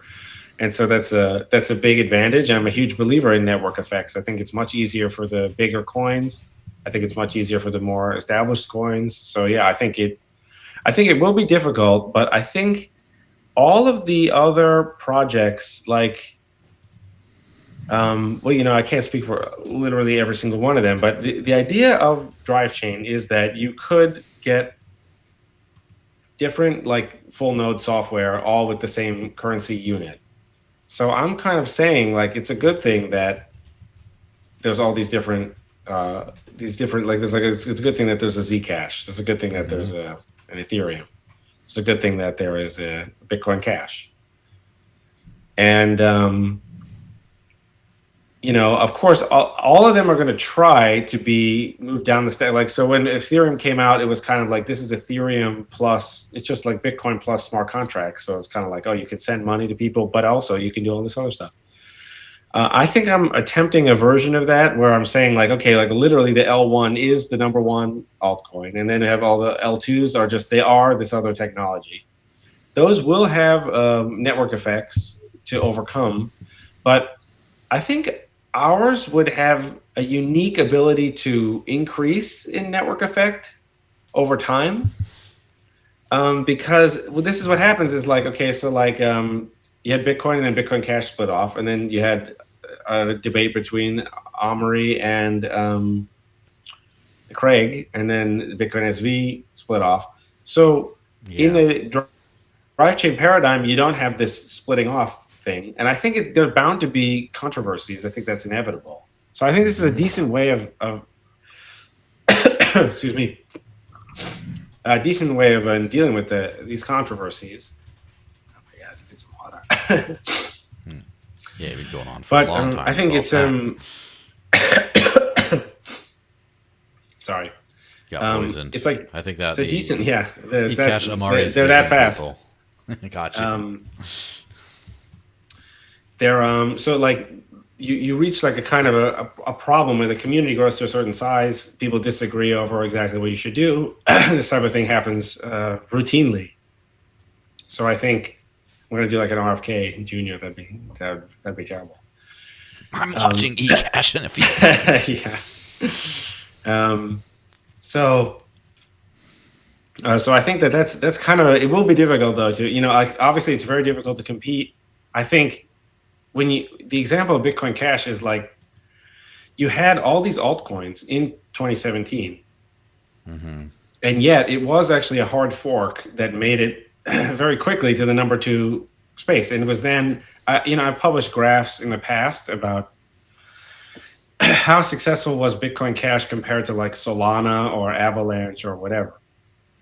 And you could say as a percentage of the top 2, so you could say Bitcoin, Ethereum, and X. You do this graph where you say, what were the market caps? So you say, how close was it to breaking in the top 2? And you can then do this, you repeat this graph for like Solana, Bitcoin Cash, whatever. And then you could see that actually Bitcoin Cash did much better. It only had like a year of life before it started to fall, but it did much better than the altcoin. So I actually think I agree with you that really Bitcoin Cash was the only real fork. A lot of the other ones were kind of like designed to fail. Yeah. And a lot of the other ones were designed like kind of as a joke. So the only time we did a Bitcoin hard fork, it skyrocketed to the number 2 place. And I think actually there were a lot of problems with the Bitcoin Cash hard fork. So they had tremendous community support, yes, but it was created in August, and then in November they kind of told everyone this is while Segwit 2x was still going on, and then they kind of canceled Segwit 2x and said this is the new large blocker project after it had already been out for months and people had maybe sold already. So I'm kind of warning people in advance, whereas they kind of was like already been out, and it was like already been out, and it was not the official. There was still saying, and there were like tweets and stuff. People are talking about, oh, is Segwit 2x still the large blocker project? People forget that people like Roger Ver were not supporters in the early days. Like, right. I have it as one of the times on this channel when Roger appeared, he's literally talking about, and there's this new thing called Bitcoin Cash, and it's a big block version, and I wish them well, but like it's very sad what's happened to Bitcoin. He just was not very into it or familiar at all at the time. Again, on this channel, and then it took a while to get on board. And to be fair, it wasn't until November. Yeah, the Segwit 2x thing was, as again any big blocker remembers, I guess, was a little bit of a bait and switch where the Segwit signaling was like 30-40% in miners, and then after Segwit 2x it went up to 90 and got implemented, but then the 2x part never happened. It kind of got rugged afterwards, and I noticed the UASF and all that other stuff that came about did not intensify until Segwit got activated. It was very kind of deliberate, so understandably it took some wind out of the sails. Also, people had never dealt with a fork before. Exchanges didn't know what to do. People were sending money to the wrong addresses. Like all this kind of stuff was just, it was kind of chaotic. And so having like a prepared fork might help a little bit for sure. But one thing's for sure, I think that the chances of this doing well have a lot to do with hitting the ground running in terms of like doing things, getting a few key integrators, whether it's a payment processor, whether it's a wallet that wants to do these kinds of things, whether it's some getting an exchange ready to like switch between all the different coins, kind of like a built-in instant exchanger. And yeah, I mean, and it's not really a question, it's just sort of a comment. I do think that that's going to be the deciding factor of how well this whole thing does, is how much momentum you can get going. It could be listen, you know, the odds of any new chain launching and doing well long term are not very high, but the odds would be, it could be the surprise attack that is sort of needed to just come out like, oh my gosh, this actually taking some market share in some areas and showing us up. So yeah, it's an interesting thing. Now, I don't know if anyone's asked this, but it is absolutely none of my business. So you could just say, yeah, no thanks, I'm not going to answer that. What do you intend? This is what all the maxis would probably think, though. Do you intend to sell your actual BTC immediately, or are you just going to? No, I really don't. No, I see it as a lifeboat, you know, on the Titanic. So I don't think we should want to do this, but we should. If you see the Titanic, you know, headed for an iceberg, this is a good time to, like, you know, check the lifeboats and maybe like make sure there are no holes in them and start, like, you know, whatever. I know they probably didn't have caulk back then, but you would want to start like caulking them up, you know, or whatever they do, you know, varnishing them or making sure they're still waterproof as soon as possible. So yeah, I mean, what do you think is the future for BTC? I'm not 100% sure. I will say where I was wrong first, because everyone likes to say, oh, I was right about this, or I predict this, I expect to be right. Where I was wrong is I thought that the unsustainability of the system would kind of implode on itself within a few years. I didn't realize, like, you know, after 2017. Like, I thought it'd be like 2020, 2021, it starts to really give way to other things. And it kind of, you know, where I was wrong on that is I think that maybe I underestimated that the network effects were some of the more powerful part. It wasn't the tech itself; it was the network effects that were very entrenched. But also the base. The other thing is Bitcoin, in my opinion, has persisted as a peer-to-peer electronic cash system, even though hobbled in that. But what's happened is, like, it was a peer-to-peer electronic cash system for this many transactions, and it's remained that way. And what has happened, though, is it's stayed that way, but the wealth pyramid of that has just gone up. And so it has grown. It has, even though the transaction capacity has not, the actual value transmission capacity has kind of gone up.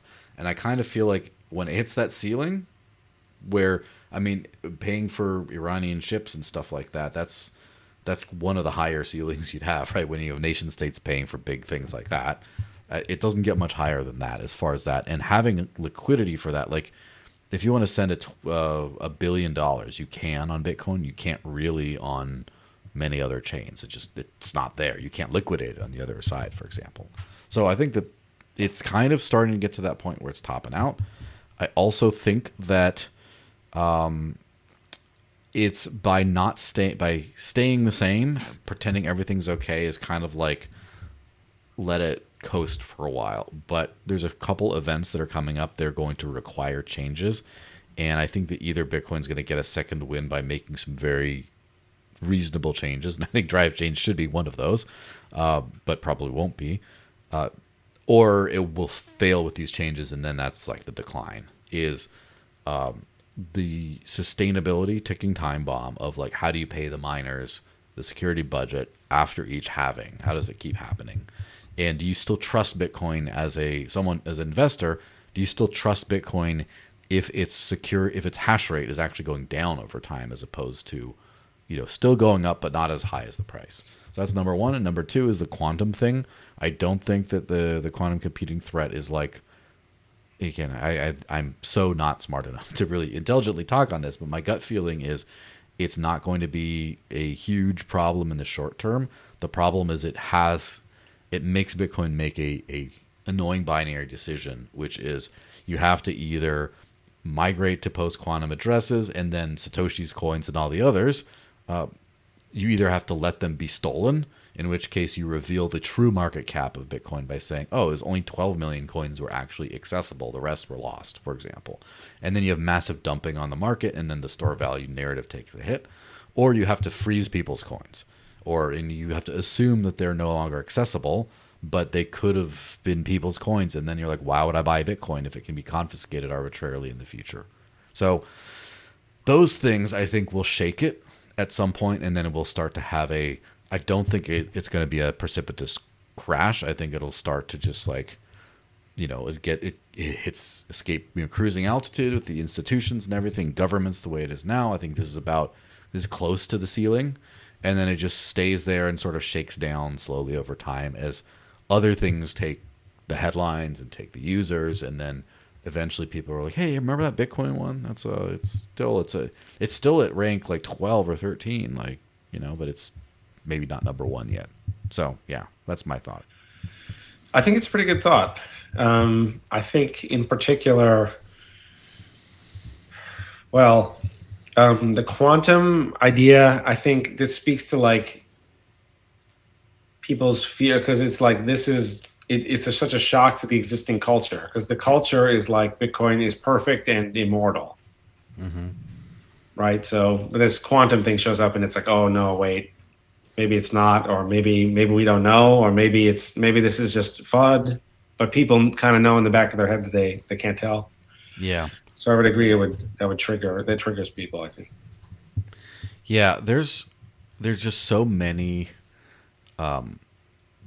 like the current trajectory goes to the abyss, and Bitcoin's changes since 2016, maybe whatever it was with SegWit at that trajectory, that almost everything that is done to help Bitcoin out or improve it or improve its market standing has all been off chain, right? It's all been other things. Either it's been trying to do Lightning stuff, or it's been stuff like getting it into strategic reserve legislation in the US. It's been getting institutions, been Saylor buying it up. It's been all this kind of stuff, and eventually start to run into like those key fundamental technical problems that Bitcoin has, which is not enough miner revenue long term, because why would you use the chain to that degree, or an increasing degree from now? And then you have to do something about the quantum threat. Those are technical changes. Bitcoin has not made technical changes, really, that a meaningful technical changes. So I don't know how you'd paper over that with non-technical solutions. Like how do you bring money into the miners without bringing money into the miners? Like, do you start a nonprofit? Do you have government start to subsidize this? Like, what do you do? And then what do you do as far as like the quantum stuff? Do you just have this like post-quantum signature scheme that people can move their wallets to that uses some Taproot, whatever the hell? I've seen someone talk about something like this, by the way. Do you just do that and then just let quantum attackers take everyone else's coins who haven't moved there? And like, is that what you do? Like, I don't know. We'll see. Yeah, most of the creative things that would work the most effectively in terms of like getting everyone to emergency switch from quantum vulnerable to quantum safe, like that would probably involve some kind of like hard fork temporary block size increase for like those who want to go in one direction, like in the turnstile. It says like, okay, if you want to quantum shield your UTXO, then you have unlimited block space for that, so that we can all do it quickly. Not only does that involve like all kinds of crazy, block size debate all over again, but that would then involve like chaos of the hard fork, and that would also force people to like, use their private keys to make a signature like really quickly. There would be all this kind of chaos. Yeah. So that cuts against the whole Bitcoin like property rights, immortal Bitcoin trope. Yeah, there is just oddly enough, like I kind of feel like the best solution, the most do nothing solution is the most taboo, which is institute a tail emission And again, none of this is something Yeah. I like. But institute a tail emission that starts just random idea is like, what if you started by just taking from coins that hadn't moved in over 10 years and just turned them back into the block reward? And if you ever ran out of things in the security pool, it would start inflating the supply past 21 million.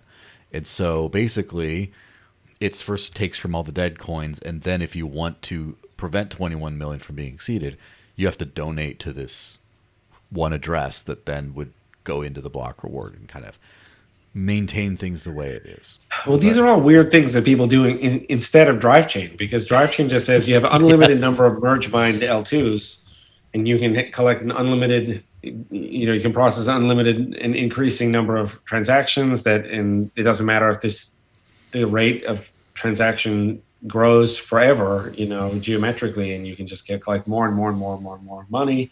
So drive chain, this is just one of the many things that drive chain would completely solve, and we wouldn't even need to be talking about it. I don't know about if we have one of the L2s, one of the drive chains is quantum resistant. So we have an L2 that has just basically a signature key scheme that's just quantum resistant.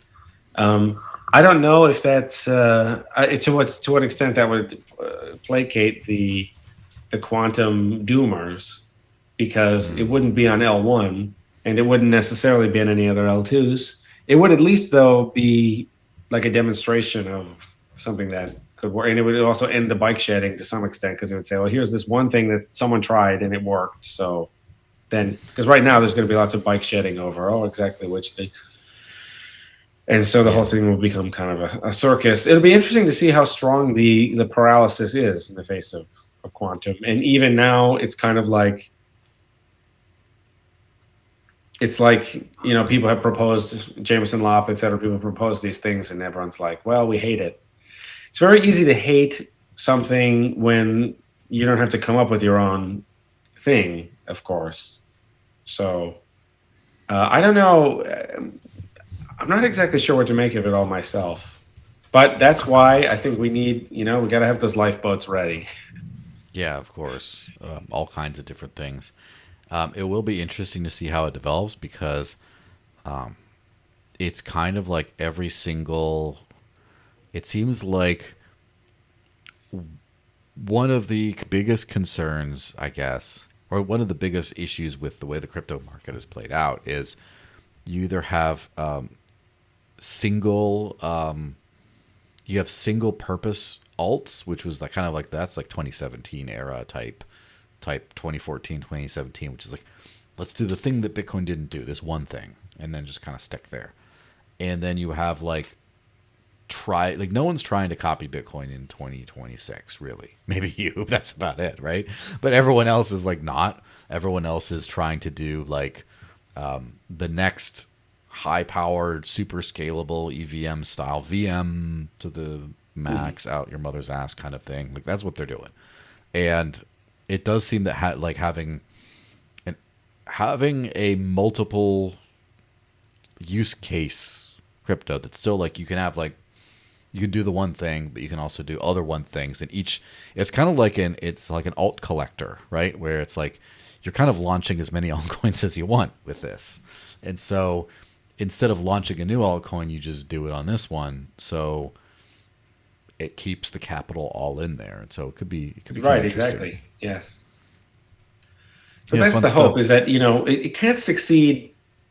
If with only a few people get involved, it can't succeed. I think, it's going to be comparable to Bitcoin itself, where Bitcoin, was misunderstood for a little while, but people slowly realized that actually this is the only long run sustainable type of a thing, I think. But, of course, could be wrong about that.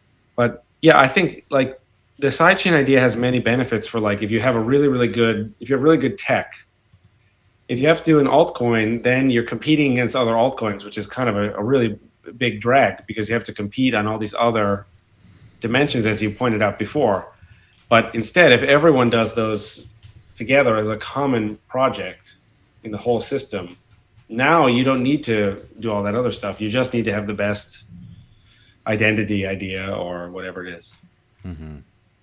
Yeah, many such cases. Well, let's wrap this whole thing up. We'll send everyone to @truthcoin on X, I guess, or the website is ecash.com, which, that's the linchpin of the whole name. If you are angry so please view and share this podcast so I get more. I need to get over 20,000 views on YouTube at least, because then Omari Satoshi will be proven correct that I did this just for the cheap clicks, and I will get more cheap clicks than I got cheap clicks on his interview, which probably was botted based on like the amount of I did not expect that one to be the one to really take off. So it could have been botted, whatever. Again, I'm not making accusations, but point is, please get it above his cheap clicks. But yeah, just get some Ecash with the fork. You're gonna pre-sell Satoshi's coins, right? You're holding an estate sale. Yes, we have already. Satoshi. Yeah, we have already, basically. Yes. Nice. So where do people do that if they want to do that? Well, I don't know. I feel like I'm trying to only do it with but yeah, people can DM me on Twitter. I mean, not on either Twitter or Telegram on Sztorc, PSZTORC on Telegram. Please don't. I'm just, who knows, all the scammers. It's just going to be, I fear because the industry is the worst and there's a million scammers everywhere. But if you DM me on Twitter and I'll talk to you about it.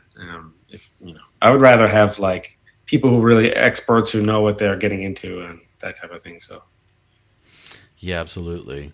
Well, it sounds good. Thanks everyone for watching. This has been a fun show. Please subscribe and then also follow Paul and all his endeavors, and enjoy the shit show in a little bit. It's gonna be fun. We saw the Ecash Omari's vision people upset at the name, and some other people.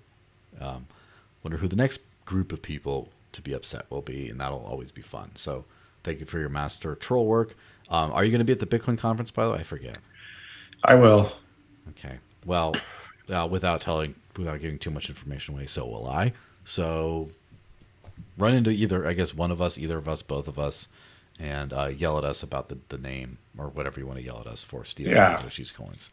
And all of the above. All right. See you guys. Have a great weekend. Bye-bye.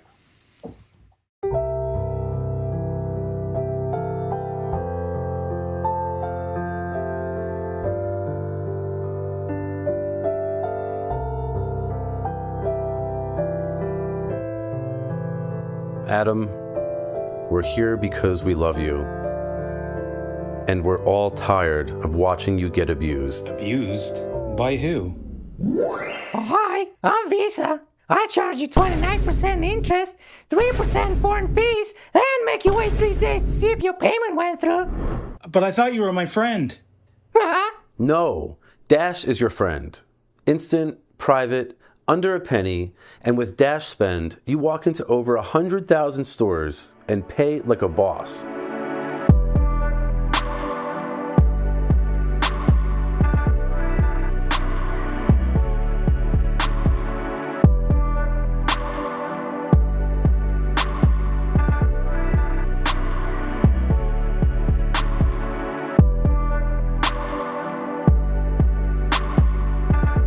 All ready, yeah?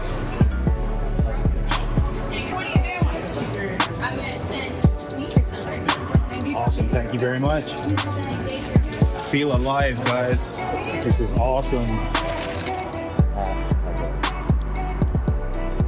Tastes like freedom. And I save 5% by using the app.